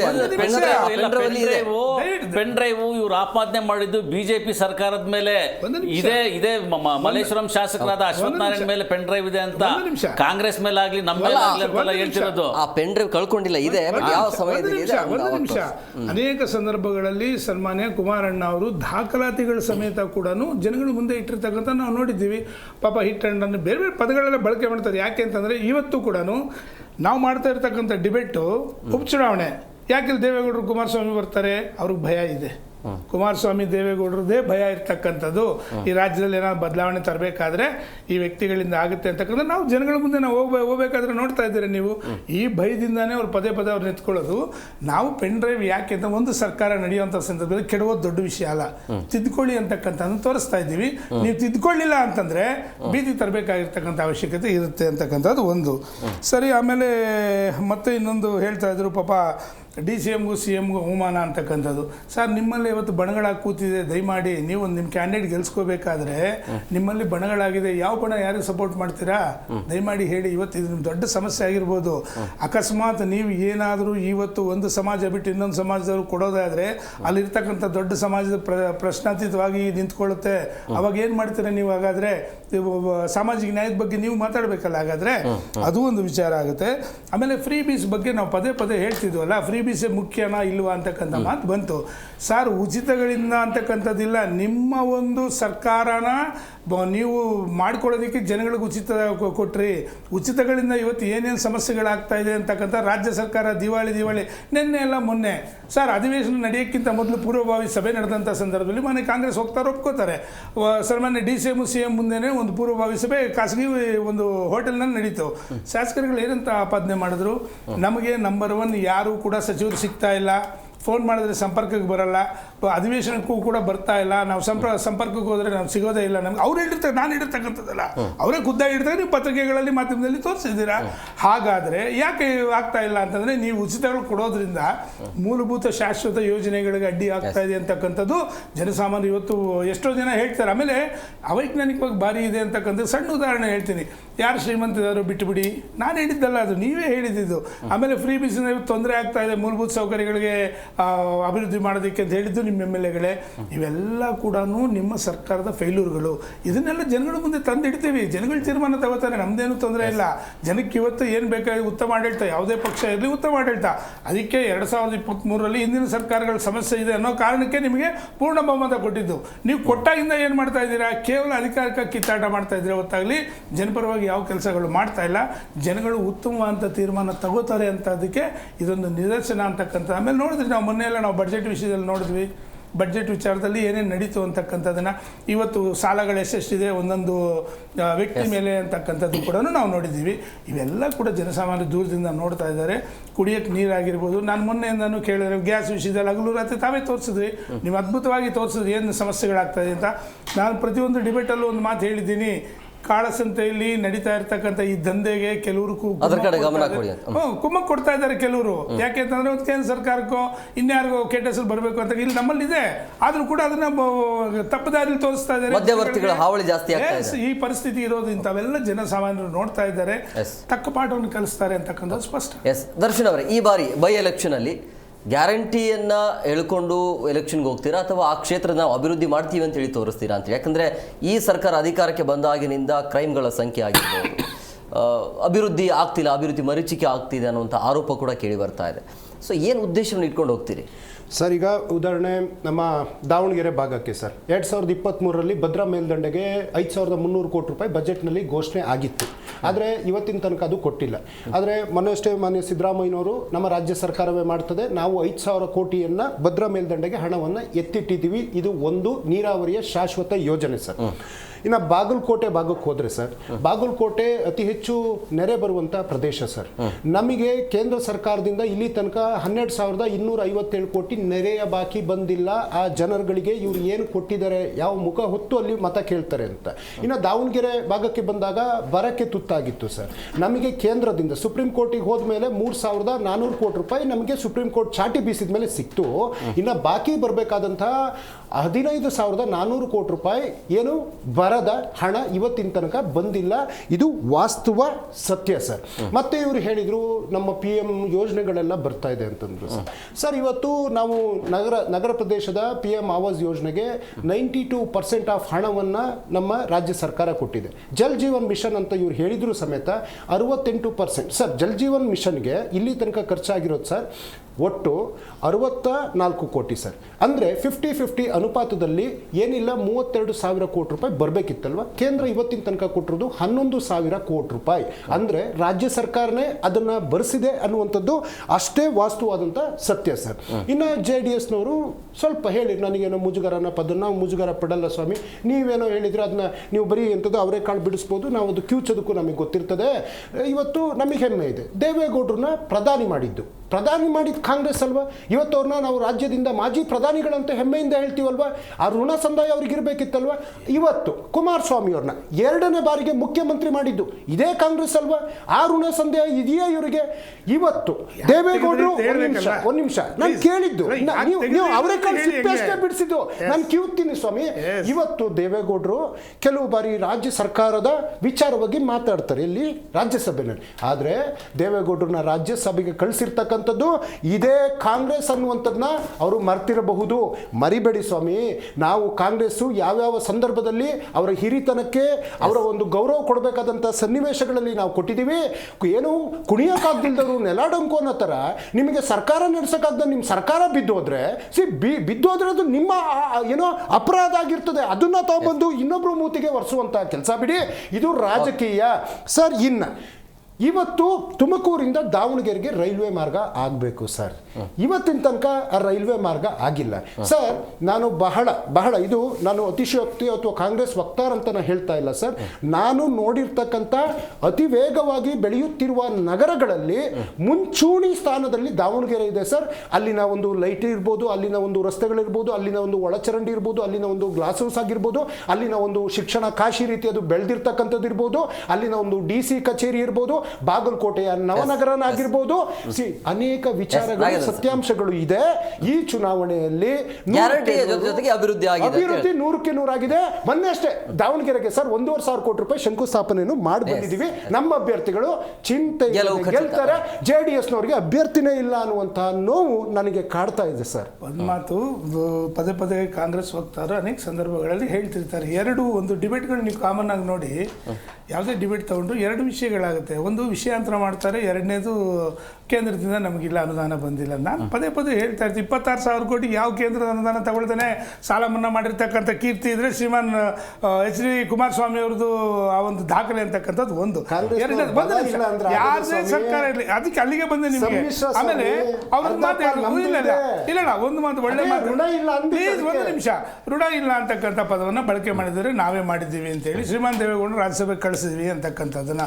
ಶ್ರೀಮಾನ್ ದೇವೇಗೌಡರನ್ನ ರಾಜ್ಯಸಭೆಗೆ ಕಳಿಸಿದ್ರಲ್ವಾ, ಇಷ್ಟು ಜನ ನಿಮ್ಮ MP ಗಳಿದ್ರು, ಒಬ್ಬರು ನೀವು ಕಳಿಸಿದ್ದೀರ ಅಂತ ಕರ್ನಾಟಕ ರಾಜ್ಯದ ಅಭಿವೃದ್ಧಿ ಬಗ್ಗೆ ನಾವು ಮಾತಾಡಬಾರ್ದಾ? ಕರ್ನಾಟಕ ರಾಜ್ಯದ ಅಭಿವೃದ್ಧಿ ಬಗ್ಗೆ ಅವ್ರ ಮನೆಗೇನು ಕೇಳಲಿಲ್ಲ, ಅವ್ರು ಮಾತಾಡಲಿಲ್ಲ. ಈ ರಾಜ್ಯದ ನೀರಾವರಿ ಯೋಜನೆಗಳ ಬಗ್ಗೆ ಪ್ರಬಲವಾಗಿ ಟೇಬಲ್ ಕೊಟ್ಟು ಮಾತಾಡಿರ್ತಕ್ಕಂಥ ಕರ್ನಾಟಕದ ಏಕೈಕ ನಾಯಕ ಸನ್ಮಾನ್ಯ ಶ್ರೀಮಾನ್ ದೇವೇಗೌಡರು ಅಂತಕ್ಕಂಥದ್ದನ್ನ ನಾನು ಎದೆ ತಟ್ಕೊಂಡು ಹೇಳ್ತೀನಿ. ನಮ್ಮ ಅಭಿವೃದ್ಧಿ ಬಗ್ಗೆ ಮಾತಾಡಿದ್ದೀವಿ, ನಾವೇನು ನಿಮ್ಮ ವಿರುದ್ಧವಾಗಿ ಮಾತಾಡಿದ್ವಲ್ಲ. ನಮ್ಮ ಎಷ್ಟು ಜನ MP ಗಳಿದಾರಪ್ಪ, ಹೆಮ್ಮೆಯಿಂದ ಹೇಳ್ಕೊತಾ ಇದ್ದೀರಿ ನೀವು. 10 ಜನ ಇಲ್ವಾ? ಯಾವತ್ತು ನೀವು ಮಾತಾಡಿದ್ರಿ ಪಾರ್ಲಿಮೆಂಟ್ ಅಲ್ಲಾಗಾದ್ರೆ? ಮಾತಾಡಲಿಲ್ಲ. ಶ್ರೀಮಾನ್ ದೇವೇಗೌಡರು 94ನೇ ವಯಸ್ಸಲ್ಲೂ ಕೂಡ ಇವತ್ತು ಕರ್ನಾಟಕ ರಾಜ್ಯದ ಬಗ್ಗೆ ಅವರು ಇಟ್ಟಿರ್ತಕ್ಕಂಥ ಕಾಳಜಿ ಎಲ್ಲರೂ ಪ್ರಧಾನಿಗಳಿಗೂ ಕೂಡ ಕೈ ಮುಗಿದು ರಿಕ್ವೆಸ್ಟ್ ಮಾಡಿದ್ದಾರೆ. ಮಾನ್ಯ ಸ್ಪೀಕರ್ಗೂ ಹೇಳಿದ್ದಾರೆ, ಸ್ವಾಮಿ ದಯಮಾಡಿ ಕರ್ನಾಟಕ ರಾಜ್ಯದ ನೋಡಿ ಬೆಂಗಳೂರು ಕಡೆ ಕುಡಿಯೋ ನೀರಿನ ವಿಷಯದಲ್ಲಿ ನೋಡಿ ಅಂತಕ್ಕಂಥದ್ದನ್ನು ಅವ್ರು ಕಾಳಜಿ ಇಟ್ಟು ಮಾತಾಡಿ. ನೀವು ಕೊಟ್ಟರೆ ನೀವು ಏನೋ ನಾವು ರಾಜ್ಯಸಭೆ ಕಳಿಸಿದ್ದೀರಾ ಅಂತ ಅಂದ್ಬಿಟ್ಟು ರಾಜ್ಯದ ವಿರುದ್ಧವಾಗಿ ನಾವೇನು ಮಾತಾಡಿಲ್ವಾ? ರಾಜ್ಯದ ಪರವಾಗಿನೇ ರಾಜ್ಯದ ಕೆಲಸಗಳು ಶಾಶ್ವತ ಯೋಜನೆಗಳ ಬಗ್ಗೆನೇ ಮಾತಾಡಿರ್ತಕ್ಕಂಥದ್ದು. ಮತ್ತೊಂದು ವಿಚಾರದಲ್ಲಿ ಪದೇ ಪದೇ ನೋಡಿ ಅವ್ರು ಹೇಳ್ತಿರ್ತಾರೆ ಕೇಂದ್ರದ ಬಗ್ಗೆ ಕೈ ತೋರಿಸ್ತಕ್ಕಂಥದ್ದು ಅಂತಕ್ಕಂಥದ್ದು. ಸರ್, ಬೇರೆ ರಾಜ್ಯಗಳಲ್ಲೂ ಕೂಡ ಸರ್ಕಾರಗಳು ನಡೀತಾ ಇದೆ ಸರ್. ಮತ್ತೆ ಪದೇ ಪದೇ ನಾವು ಹೇಳಿದ್ದೀವಿ ಒಕ್ಕೂಟದ ವ್ಯವಸ್ಥೆಯಲ್ಲಿ ಇದ್ದೀವಿ ಅಂತಕ್ಕಂಥದ್ದನ್ನು. ಕೇವಲ ನಿಮ್ಮ ಉಚಿತಗಳಿಂದನೇ ಇವತ್ತು ಈ ಪರಿಸ್ಥಿತಿ ಬರ್ತಾ ಇರ್ತಕ್ಕಂಥದ್ದು. ರಾಜ್ಯದಲ್ಲಿ ಉಚಿತಗಳಿಂದ ಈ ಪರಿಸ್ಥಿತಿ ಇಲ್ಲ ಅಂದಿದ್ರೆ ರಾಜ್ಯದಲ್ಲೂ ಕೂಡ ಸಮೃದ್ಧಿಯಾಗಿ ಹಣ ಸಿಗ್ತಾ ಇತ್ತು. ಶಾಶ್ವತ ಯೋಜನೆಗಳಿಗೆ ಕೇಂದ್ರದ ಬಗ್ಗೆ ಬೆರಳು ತೋರಿಸ್ತಕ್ಕಂಥ ಅವಶ್ಯಕತೆ ಇರ್ತಿರಲಿಲ್ಲ. ನೀವು ಮಾಡ್ಕೊಂಡಿರ್ತಕ್ಕಂಥದ್ದು ಅದರಲ್ಲೂ ಎಡವಟ್ಟು ಮಾಡ್ಕೊಂಡಿದ್ದೀರಾ. ಆ ಕಾರಣದಿಂದನೇ ಇವತ್ತು ಜನಸಾಮಾನ್ಯರು ಒದ್ದಾಡ್ತಾ ಇರ್ತಕ್ಕಂಥ ಅನ್ನೋದು ಸ್ಪಷ್ಟ. ಎರಡು ಎಲೆಕ್ಷನ್ ರಿಸಲ್ಟ್ ಬಂದಾದ್ಮೇಲೆ ಗೊತ್ತಾಗತ್ತೆ ಗ್ಯಾರಂಟಿ ಬೇಕಾ ಬೇಡವಾ ಅನ್ನೋದು. ಖಂಡಿತ. ಈಗ ಒಂದು ಏನಾಗಿದೆ ಅಂತಂದ್ರೆ ಸಾಮಾನ್ಯ ಜನಕ್ಕೆ ಕಟ್ಟ ಕಡೆ ಪ್ರಜೆವರೆಗೂ ಕೂಡ ನಾವು ಮನವರಿಕೆ ಮಾಡಿಕೊಡ್ತಾ ಇದ್ದೀವಿ. ಅನೇಕ ಜನ ತಾವು ಇಂಟರ್ವ್ಯೂ ಮಾಡಿದ್ರಿ ಕೆಲವು ಜನಸಾಮಾನ್ಯರನ್ನ. ನಾವು ಕೇಳಿಲ್ಲ, ಅವ್ರು ಕೊಟ್ಟಿರ್ತಕ್ಕಂಥ ಜನಸಾಮಾನ್ಯರು ಯಾರು ಕೇಳಿಲ್ಲ ಉಚಿತ ಕೊಡಿ ಅಂತಕ್ಕಂಥ ಶಾಶ್ವತ ಯೋಜನೆಗಳನ್ನು ಕೇಳಿದ್ದಾರೆ. ಅದು ಹೆಲ್ತಲ್ಲಾಗಿರ್ಬೋದು ಅಥವಾ ವಿದ್ಯೆಯಲ್ಲಾಗಿರ್ಬೋದು, ಈ ಥರದ್ರಲ್ಲಿ ಕೇಳಿದ್ದಾರೆ. ನೀವು ಇನ್ನೇನೋ ಕೊಡ್ತೀವಿ ಅಂತ ಅದನ್ನು ಜಾಸ್ತಿ ಮಾಡ್ತೀವಿ ಅಂದರೆ ನಿಮಗೆ ಕೊಡಿ, ಸಂತೋಷ, ಬಡವ್ರು ಕೊಡಬೇಡಿ ಅನ್ನೋದಿಲ್ಲ. ನಿಮ್ಮಲ್ಲಿ ಎಷ್ಟು ಹಣ ಇದೆ, ಏನೇನು ಕೊಡ್ಬೋದು ಅಂತಕ್ಕಂಥ ನೋಡ್ಕೊಂಡು ಕೊಡಿ. ದಿವಾಳಿ ಎದ್ದೋಗ್ಬಿಟ್ಟು ಸರ್ಕಾರ ನೀವು ಇನ್ಯಾರಿಗೋ ಏನೋ ಮಾಡ್ತೀವಿ ಅಂತಕ್ಕಂಥದ್ದಾದರೆ ಇದು ಸರ್ಕಾರ ನಡೆಸ್ತಕ್ಕಂಥ ಸೂಕ್ತ ಅಲ್ಲ. ಇಂಥದನ್ನೆಲ್ಲ ಜನ ಗಮನಿಸ್ತಾ ಇದ್ದಾರೆ ಅಂತಕ್ಕಂಥ ಸ್ಪಷ್ಟ. ಶರತ್ ಸರ್, ಈಗ ಈ ದಾವಣಗೆರೆ ವಿಚಾರ ಅಂತ ಬಂದಾಗ ಅಲ್ಲಿ ನಿಮ್ಮಲ್ಲೂ ಕೂಡ ಎರಡು ಬಣ ಇದೆ, ಒಂದು ಸಿದ್ದೇಶ್ವರದು, ಒಂದು ರೇಣುಕಾಚಾರ್ಯದು. ಸೊ ಅಲ್ಲಿ ಕೂಡ ನಿಮಗೆ ಸಮಸ್ಯೆ ಆಗುವಂಥ ಸಾಧ್ಯತೆ ಇದೆಯಾ? ಕನ್ಕ್ಲೂಷನ್ಗೆ ಬರೋಕ್ಕಾಗ್ತಾ ಇಲ್ವಾ ಹೇಗೆ ಅಂತೇಳಿ? ಯಾಕಂದರೆ ಅವರು ತಮ್ಮ ಬೆಂಬಲಿಗರಿಗೆ ಕೊಡಲೇಬೇಕು ಅಂತ ಒತ್ತಡ ಬೇರೆ ಆಗ್ತಿದ್ದಾರೆ. ಇಲ್ಲ ನೋಡಿ, ನಮ್ಮಲ್ಲಿ ಯಾವುದೇ ರೀತಿಯ ಬಣಗಳಿಲ್ಲ. ದಾವಣಗೆರೆ ಆಗಿರ್ಬೋದು, ಬಾಗಲಕೋಟೆ ಆಗಿರ್ಬೋದು, ಬೇರೆ ಎಲ್ಲ ಯಾವುದೇ ಜಿಲ್ಲೆಗಳನ್ನು ತಗೊಂಡ್ರೆ ನಮ್ಮಲ್ಲಿ ಯಾವುದೇ ರೀತಿ ಬಣಗಳಿಲ್ಲ. ನಾವು ಆಲ್ರೆಡಿ ಇಲೆಕ್ಷನ್ಗೆ ರೆಡಿ ಇದ್ದೀವಿ.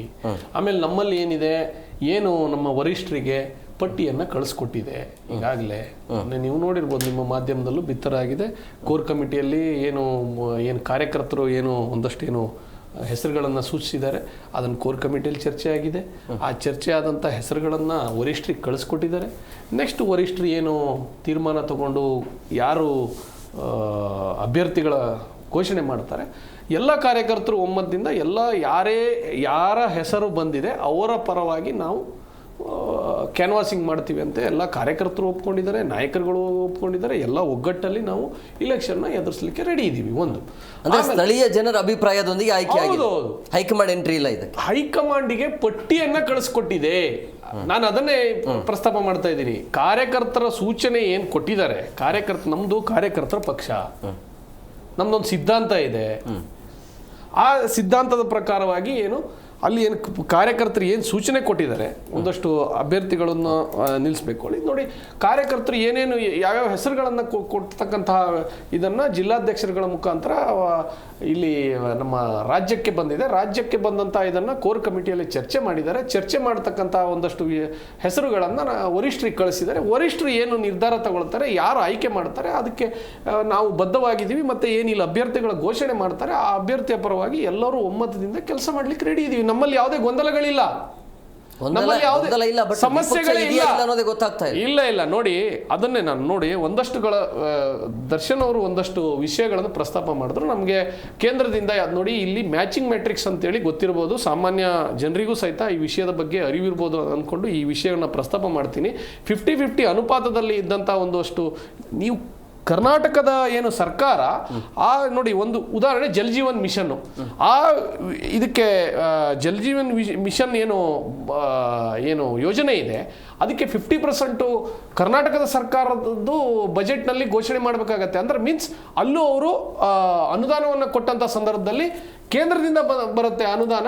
ನಂತರದಲ್ಲಿ ಆ ಯೋಜನೆಗಳು ಸಂಪೂರ್ಣವಾಗಿ ಕಾರ್ಯಗತ ಆಗುತ್ತೆ. ಇಲ್ಲಿ ನಿಮ್ಮಲ್ಲಿ ಹಣವೇ ಇಲ್ಲ, ಇವತ್ತಿನ ದಿವಸ ಲೂಟಿ ಆಗಿದೆ, ಸಾಲದಲ್ಲಿದೆ. ಇವರು ಇವತ್ತಿನ ದಿವಸ ಸಾಕಷ್ಟು ಯೋಜನೆಗಳಿಗೆ ಘೋಷಣೆ ಮಾಡಲಿಲ್ಲ. ಕೇಂದ್ರ ಸರ್ಕಾರ ಏನು ಯೋಜನೆಗಳನ್ನು ತಂದಿರತಕ್ಕಂಥ ಇದನ್ನ ಇವರು ಯಾವುದೇ ರೀತಿ ಅದಕ್ಕೆ ಅನುದಾನಗಳ ಒಂದೇ ಒಂದು ಬಜೆಟ್ನ ಕಾಪಿಯಲ್ಲಿ ನೋಡಿದ್ರೆ ಯಾವುದೇ ರೀತಿ ಕೇಂದ್ರ ಸರ್ಕಾರ ಏನು ಮ್ಯಾಚಿಂಗ್ ಮ್ಯಾಟ್ರಿಕ್ಸ್ ಅಲ್ಲಿ ಏನು ಇದಿದೆ, ಏನು ಅನುಪಾತವನ್ನು ಮೀಸಲಿಡಬೇಕು, ಯಾವುದೇ ಅನುದಾನವನ್ನು ಮೀಸಲಿಟ್ಟಿಲ್ಲ. ಹಾಗಾಗಿ ಆ ಯೋಜನೆಗಳು ಇವತ್ತಿನ ದಿವಸ ಹಾಗೆ ನಿಂತಿದೆ. ಆಮೇಲೆ ನಮ್ಮ ಆಪ್ ವಕ್ತಾರರು ಕೆಲವೊಂದು ಹೇಳಿದ್ರು ಅಡ್ಜಸ್ಟ್ಮೆಂಟ್ ಮಾಡ್ಕೊಂಡಿದ್ದಾರೆ ಬಿಜೆಪಿ ಕಾಂಗ್ರೆಸ್ನವರು ಅಂತ. ಅಡ್ಜಸ್ಟ್ಮೆಂಟ್ ಇದ್ರೆ ಇವತ್ತಿನ ದಿವಸ ಮೂಡಾ ಸೈಟು 14 ಸೈಟ್ ವಾಪಸ್ ಕೊಡ್ತಾ ಇರಲಿಲ್ಲ. ಆರ್ ಬಿ ತಿಮ್ಮಾಪುರ ಅವರ ಏನು ಅಬಕಾರಿ ಇಲಾಖೆಯಲ್ಲಿ ನಡೆದಂಥ ಭ್ರಷ್ಟಾಚಾರ ಹೊರಗಡೆ ಬರ್ತಾ ಇರಲಿಲ್ಲ.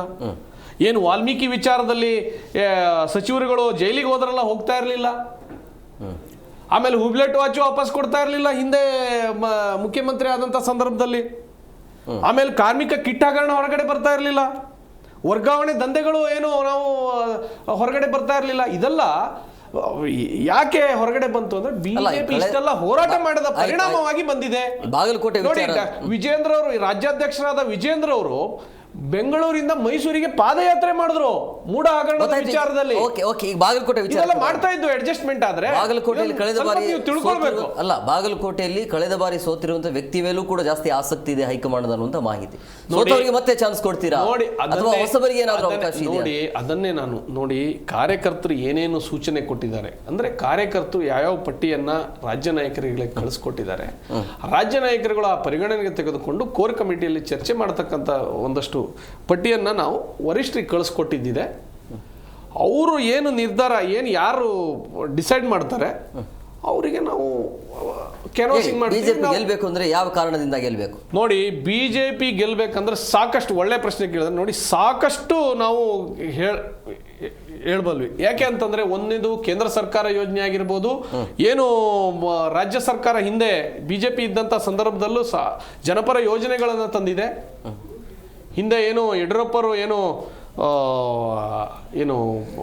ಯೋಜನೆಗಳು, ಸೈಕಲ್ ಯೋಜನೆ ಹಿಂದೆ ಆಗಿರ್ಬೋದು. ಆಮೇಲೆ ನಂತರದಲ್ಲಿ ನಾನು ಯೋಜನೆಗಳು ನನ್ನ ನೆನಪಿಗೆ ಬರ್ತಾ ಇಲ್ಲ, ಏನು ಬಾಂಡ್ ಹೆಣ್ಮಕ್ಳಿಗೋಸ್ಕರ ಬಾಂಡ್ ಯೋಜನೆ, ಭಾಗ್ಯಲಕ್ಷ್ಮಿ ಯೋಜನೆ ಬಾಂಡ್ಗಳನ್ನು ತಂದಿರ್ಬೋದು, ಆ ಥರ ಯೋಜನೆಗಳಿರ್ಬೋದು. ಆ ಥರ ಸಾಕಷ್ಟು ಯೋಜನೆಗಳು ತಂದಿದೆ. ಅದನ್ನ ಕಿಸಾನ್ ಸಮ್ಮಾನ್ ಯೋಜನೆಯಲ್ಲಿ 4,000 ಮತ್ತೆ ಹೆಚ್ಚುವರಿಯಾಗಿ ಕೊಟ್ಟಂತ ಸಂದರ್ಭಗಳು ಇತ್ತು. ಅದು ಈ ರೈತ ವಿದ್ಯಾನಿಧಿ ಇರ್ಬೋದು, ಅದನ್ನು ಇವತ್ತಿನ ದಿನ ತಡೆ ಹಿಡಿದಿದ್ದಾರೆ.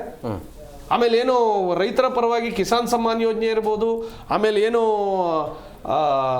ಕೇಂದ್ರ ಸರ್ಕಾರ ಸಾಕಷ್ಟು ಯೋಜನೆ, ಈ ತರ ರೈಲ್ವೆ ವಿದ್ಯುತೀಕರಣ ಇರ್ಬೋದು, ಮೆಟ್ರೋ ಯೋಜನೆ ಇರ್ಬೋದು, ನೀವು ಸಾಕಷ್ಟು ಈ ನ್ಯಾಷನಲ್ ಹೈವೇ ಯೋಜನೆಗಳು. ಮೋದಿ ಹೆಸರೇ ಬರ್ತಿಲ್ಲಲ್ಲ, ಯಾಕೆ ಹಿಂದಾಗ್ತಾ ಇದ್ರಿ ಮೋದಿನ? ಯಾಕಂದ್ರೆ ಯಾಕೆ ಸರ್ ನೋಡಿ, ಎಲ್ಲದಕ್ಕೂ ನಮ್ಮ ಬಾಸ್ ಅಂತ ಹೇಳ್ತಾ ಇರೋರು ಎಲ್ಲ ಒಂದ್ ಕಡೆ ಸರೆಂಡರ್ ಆದ ನಂತರ ಮೋದಿ ಯೋಜನೆ ನೋಡಿ, ಇವತ್ತಿನ ಸಂದರ್ಭದಲ್ಲೂ ಸಹಿತ ನಾವು ಕೇಂದ್ರ ಸರ್ಕಾರದ ಸಾಕಷ್ಟು ಯೋಜನೆಗಳನ್ನ ನಾವು ನಿಮ್ಮ ಮಾಧ್ಯಮದಲ್ಲೂ ಬಿತ್ತರಾಗಿದೆ. ಸಾಕಷ್ಟು ಜನರ ವಿಷಯಗಳನ್ನ ಮಾತಾಡ್ತಾ ಇದ್ದಾರೆ ಸೋಷಿಯಲ್ ಮೀಡಿಯಾದಲ್ಲಿ. ಸೆಂಟ್ರಲ್ ಗೌರ್ಮೆಂಟ್ ನೋಡಿ, ಇವತ್ತಿನ ದಿವಸ ಗ್ಯಾಸ್ ಅಂತೇಳಿ ಇವತ್ತು ಬಾಯ್ ಬಡ್ಕೊಳ್ತಾ ಇದಾರಲ್ವಾ. ಗ್ಯಾಸ್ ಯೋಜನೆ ನಾನು ಇವತ್ತು ನನ್ನ ಮನೆಗೆ ಇದಕ್ಕೆ ಇವತ್ತಿನ ದಿವಸ ಬಂದಿದೆ ಗ್ಯಾಸ್. ನಾ ಬೇರೆ ಆಯ್ತು ಇವ್ರು ಹೇಳ್ಬೋದು ಇಲ್ಲಪ್ಪ ನೀವು ಬಿಜೆಪಿ ಅವ್ರಿಗೆ ಬಂದ್ಬಿಡುತ್ತೆ ಅಂತ ಹೇಳ್ಬೋದು. ಬೇರೆ ನಾನು ವಿಚಾರಿಸಿದಾಗ ಸಾರ್ವಜನಿಕ ವಲಯದಲ್ಲಿ ಅವರಿಗೆ ಮನೆಗೂ ಬಂದಿರತಕ್ಕಂಥ ಉದಾಹರಣೆಗಳಿದೆ. ಇವರು ಗ್ಯಾಸ್ ಅನ್ನ ಅಭಾವ ಮಾಡುವ ಸೃಷ್ಟಿಯನ್ನು ಇವರೇ ಮಾಡ್ತಾ ಇದ್ದಾರೆ ಕಾಂಗ್ರೆಸ್ನವರು. ಇವರ ಏನು ಮಧ್ಯವರ್ತಿಗಳಿದ್ದಾರೆ, ದಲ್ಲಾಳಿಗಳಿದ್ದಾರೆ, ಇವರ ಏನು ಕಾಂಗ್ರೆಸ್ಗಳ ಏಜೆಂಟ್ಗಳೇ ಮಾಡ್ತಾ ಇದ್ದಾರೆ ಅಂತ ನಾನು ಹೇಳ್ತಾ ಇದ್ದೀನಿ ನಾನು. ಯಾಕೆ ಅಂತಂದ್ರೆ ಈ ಅಭಾವಗಳು ತಲೆ ದೂರ್ತಾ ಇಲ್ಲ ಇವತ್ತಿನ ಸಂದರ್ಭದಲ್ಲಿ. ಒಂದೇ ಒಂದು ಮನೆಯಲ್ಲಿ ಅದರ ಬಗ್ಗೆನೇ ಗೊಂದಲ ಇದೆ. ಕೇಂದ್ರ ಸರ್ಕಾರ ಮೋದಿ ಆಗಿರ್ಬೋದು, ಅಮಿತ್ ಶಾ ಆಗಿರ್ಬೋದು, ಗೊಂದಲ ಸೃಷ್ಟಿ ಮಾಡಬೇಡಿ, ಬ್ಲಾಕ್ ಮಾರ್ಕೆಟ್ ಅನ್ನ ಸೃಷ್ಟಿ ಮಾಡಬೇಡಿ ಅಂತ ಹೇಳಿ ಹೇಳಿಕೆ ಕೊಟ್ಟಿದ್ದಿದೆ. ಇವತ್ತಿನವರೆಗೆ ಒಂದೇ ಒಂದು ಮನೆಗೆ ಗ್ಯಾಸಿನ ಅಭಾವ ಆಗಿಲ್ಲ. ಶರತ್, ಇವತ್ತು ಈ ದೇಶದ ಪ್ರಧಾನಿ ಮೋದಿ ಅವರಲ್ವಾ ಸರ್? ಪೆಟ್ರೋಲಿಯಂ ಸಚಿವರು ಹರ್ದೀಪ್ ಸಿಂಗ್ ಪೂರಿ ಅವರಲ್ವಾ ಸರ್? ಇವತ್ತು ರಕ್ಷಣಾ ಸಚಿವರು ರಾಜನಾಥ್ ಸಿಂಗ್ ಅವರಲ್ವಾ ಸರ್? ಗೃಹ ಸಚಿವರು ಅಮಿತ್ ಶಾ ಅವರಲ್ವಾ ಸರ್? ಆಮೇಲೆ ವಿತ್ತ ಸಚಿವರು ನಿರ್ಮಲಾ ಸೀತಾರಾಮನ್. ಯಾಕೆ ಇಷ್ಟೆಲ್ಲ ಹೇಳಿದೆ ಅಂದ್ರೆ, ದೇಶವೇ ಗ್ಯಾಸ್ ಇಂದ ಹೊತ್ತಿ ಉರಿತಾ ಇದೆ. ಮಾನ್ಯ ಶ್ರೀ ನರೇಂದ್ರ ಮೋದಿ ಅವರು ದೇಶವನ್ನು ಉದ್ದೇಶಿಸಿ ಒಂದೇ ಒಂದು ಭಾಷಣ ಮಾಡ್ದೇನೆ ಕೊಚ್ಚಿಯಲ್ಲಿ ಚುನಾವಣಾ ಪ್ರಚಾರ, ಎರ್ನಾಕುಲಮಲ್ಲಿ ಚುನಾವಣಾ ಪ್ರಚಾರ, ಗುವಾಹಟಿನಲ್ಲಿ ಚುನಾವಣಾ ಪ್ರಚಾರ, ಕೊಲ್ಲಂನಲ್ಲಿ ಚುನಾವಣಾ ಪ್ರಚಾರ, ತಿರುಚನ್ನಪಲ್ಲಿಯಲ್ಲಿ ಚುನಾವಣಾ ಪ್ರಚಾರ ಮಾಡ್ತಾ ಇದ್ದಾರೆ ನೋಡಿ. ಹೌದು, ನಾನು ನಿನ್ನೆ ನನ್ನ ಆತ್ಮೀಯರ ಹತ್ರ ಮಾತಾಡಿದೆ, ತಮಿಳುನಾಡು ಅವ್ರ ಹತ್ರ, ಅಸ್ಸಾಂ ಅವ್ರ ಹತ್ರ, ವೆಸ್ಟ್ ಬೆಂಗಾಲ್ ಅವ್ರ ಹತ್ರ. ಇಲ್ಲಿನ ಸ್ಟಾಕ್ ಅನ್ನ ತಗೊಂಡೋಗಿ ತಮ್ಮ ಚುನಾವಣೆ ತೀಟೆ ತೀರಿಸ್ಕೊಳ್ಳಕ್ಕೆ ಕನ್ನಡಿಗರನ್ನ ಹೈರಾಣ ಮಾಡ್ತಾ ಇದ್ದಾರೆ. ಇವತ್ತು ಪೆಟ್ರೋಲಿಯಂ ಇಲಾಖೆ ಬರುವಂತದ್ದು ರಾಜ್ಯ ಸರ್ಕಾರಕ್ಕಲ್ಲ, ಕೇಂದ್ರ ಸರ್ಕಾರಕ್ಕೆ. ಹಣವನ್ನ ಏನು ದುಬಾರಿ ವೆಚ್ಚ ಮಾಡಿದ್ರಲ್ಲ, ಹಾಲಿನ ಮೇಲೆ ಬೆಲೆ ಏರಿಸಿದ್ರಿ, 1.5 ಲಕ್ಷ ಲಕ್ಷ ಕೋಟಿ ಮಾಡಿದ್ರಲ್ಲ ಅದರ ಲೆಕ್ಕ ಕೊಡಿ. ಬಾಗಲಕೋಟೆ ದಾವಣಗೆರೆ ಜನ ಸರ್ ಇವರು ಆಮ್ ಆದ್ಮಿ ಅವ್ರದ್ದು ಒಂದು ವಿಚಾರ ಎತ್ಕೊಂಡು ನಮ್ಮನ್ನ ಪ್ರಶ್ನೆ ಮಾಡಿದ್ರು ಸರ್. ಸರ್ ಆಮ್ ಆದ್ಮಿ ಅವರೇ, ನಾವು ಬಿಜೆಪಿ ಅವ್ರ ಜೊತೆ ಯಾವುದೇ ರೀತಿಯಾದಂತ ಸಂಬಂಧ ಇಲ್ಲ ಸರ್. ಇಲ್ಲದ ಕಾರಣಕ್ಕೋಸ್ಕರ ಯಡಿಯೂರಪ್ಪನವ್ರು ಜೈಲಿಗೆ ಹೋದ್ರು, ರೇವಣ್ಣವ್ರು ಜೈಲಿಗೆ ಹೋದ್ರು, ಸೂರಜ್ ಅವರು ಜೈಲಿಗೆ ಹೋದ್ರು, ಮುನ್ರತ್ನ ಜೈಲಿಗೆ ಹೋದ್ರು, ಭೈರತಿ ಬಸವರಾಜು ಜೈಲಿಗೆ ಹೋದ್ರು, ಕೃಷ್ಣಯ್ಯ ಶೆಟ್ಟಿ ಜೈಲಿಗೆ ಹೋದ್ರು, ಹರ್ತಾಳ್ ಹಾಲಪ್ಪನು ಜೈಲಿಗೆ ಹೋಗಿದ್ರು, ವೀರಯ್ಯ MLC ವೀರಯ್ಯನವರು ಜೈಲಿಗೆ ಹೋಗಿದ್ರು, ಮಾಡಾಳ್ ವಿರೂಪಾಕ್ಷ, ಮೊನ್ನೆ ಚಂದ್ರು ಲಮಾಣಿ ಅವರು ಜೈಲಿಗೆ ಹೋದ್ರು. ಕಾಂಗ್ರೆಸ್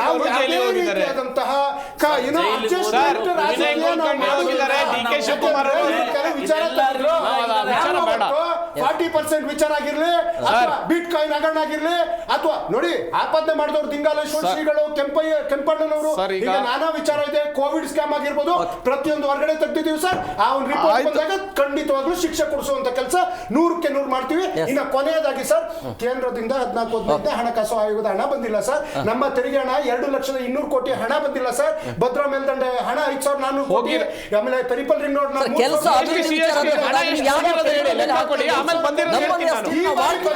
ನಮ್ಮ ನಾಡಿಗೆ 55 ಲಕ್ಷ ನಾಡಿಗೆ ಏನ್ ಕೊಟ್ಟಿದ್ದಾರೆ? 50 ಲಕ್ಷದ 60,000 ಬಜೆಟ್ ಅಲ್ಲಿ ಕರ್ನಾಟಕಕ್ಕೆ ಏನ್ ಕೊಟ್ಟಿದ್ದಾರೆ? ಹೇಳ್ತೀನಿ ಏನು ಇಲ್ಲ ಚಿಪ್ಪು. ಸರ್ ಬೈ ಎಲೆಕ್ಷನ್ಗೆ ಇವರು ನಮ್ಮ ಬಿಜೆಪಿ ವಕ್ತಾರರು ಹೇಳ್ತಾರೆ ನಾವು ಕಾರ್ಯಕರ್ತರೆಲ್ಲ ಚೂಸ್ ಮಾಡಿದ್ದೀವಿ ಮಾಡಿ ಹೈಕಮಾಂಡ್. ಸರ್ ಇದು ಬೈ ಎಲೆಕ್ಷನ್, ಅದಕ್ಕೇನಕ್ಕೆ ಹೈಕಮಾಂಡ್ ಕಳಿಸ್ಬೇಕು? ನೀವು ಡಿಸಿಷನ್ ತಗೊಳ್ರಿ. ನೀವು ತಗೊಳ್ಳಿ. ಆಮೇಲೆ ಇನ್ನು ಯೋಜನೆಗಳು ತಗೊಳ್ತೀರಾ. ಇವತ್ತು ಸೈಕಲ್ ಯೋಜನೆ ಕೊಟ್ಟಿದ್ದಾರಂತೆ, ಒಂದೇ ಒಂದು ಸೈಕಲ್ ಇವತ್ತು ಯಾವ ಮಹಿಳೆನೂ ತುಳಿತಾ ಇಲ್ಲ. ಎಲ್ಲ ಸೈಕಲ್ ಇವತ್ತು ಫ್ರೀ ಪೀಸ್ ಅಂತ ಹೇಳ್ತೀರಾ. ಇವತ್ತು ಒಬ್ಬ MLAಗೆ ಪೆಟ್ರೋಲ್ ಫ್ರೀ ಇದೆ, ಮೊಬೈಲ್ ಫ್ರೀ ಇದೆ, ಎಲ್ಲ ಫ್ರೀ ಇದೆ. ಸಾರ್ವಜನಿಕರು ಕೊಡ್ಲೇ ಬಿಡ್ರಿ, ಯಾಕೆ ಕೊಡಬಾರ್ದು? ಸಾರ್ವಜನಿಕರಿಂದ ಆಯ್ಕೆ ಆದಂತ ಒಬ್ಬ MLAಗೆ ಎಲ್ಲ ಫ್ರೀ ಇದೆ ಅಂದ್ಮೇಲೆ ಕೊಡ್ಲೇ ಬಿಡಿ. ಯುದ್ಧ ಅಂತಕ್ಕಂಥದ್ದು ಆಕಸ್ಮಿಕ. ಇದೇ ಸ್ಥಾನದಲ್ಲಿ ಇವತ್ತು ಕಾಂಗ್ರೆಸ್ ಇದ್ದಿದ್ರು ಕೂಡ ಇದೇ ಕೆಲಸ ಆಗ್ತಾ ಇತ್ತು. ಬೇರೆ ಏನಾಯ್ತು?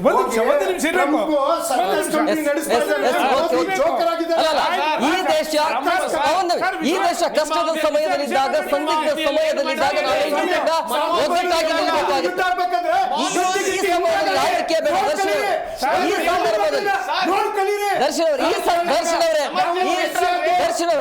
ಈ ಸಂದರ್ಭದಲ್ಲಿ ರಾಜಕೀಯ ಬೇಡ.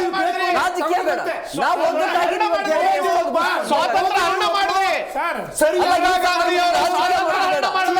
ಸಂಕಷ್ಟಗಳಿದೆ, ಸಂದಿಗ್ಧ ಪರಿಸ್ಥಿತಿ ಜೊತೆಯಾಗಿ ನಿಲ್ಬೇಕು.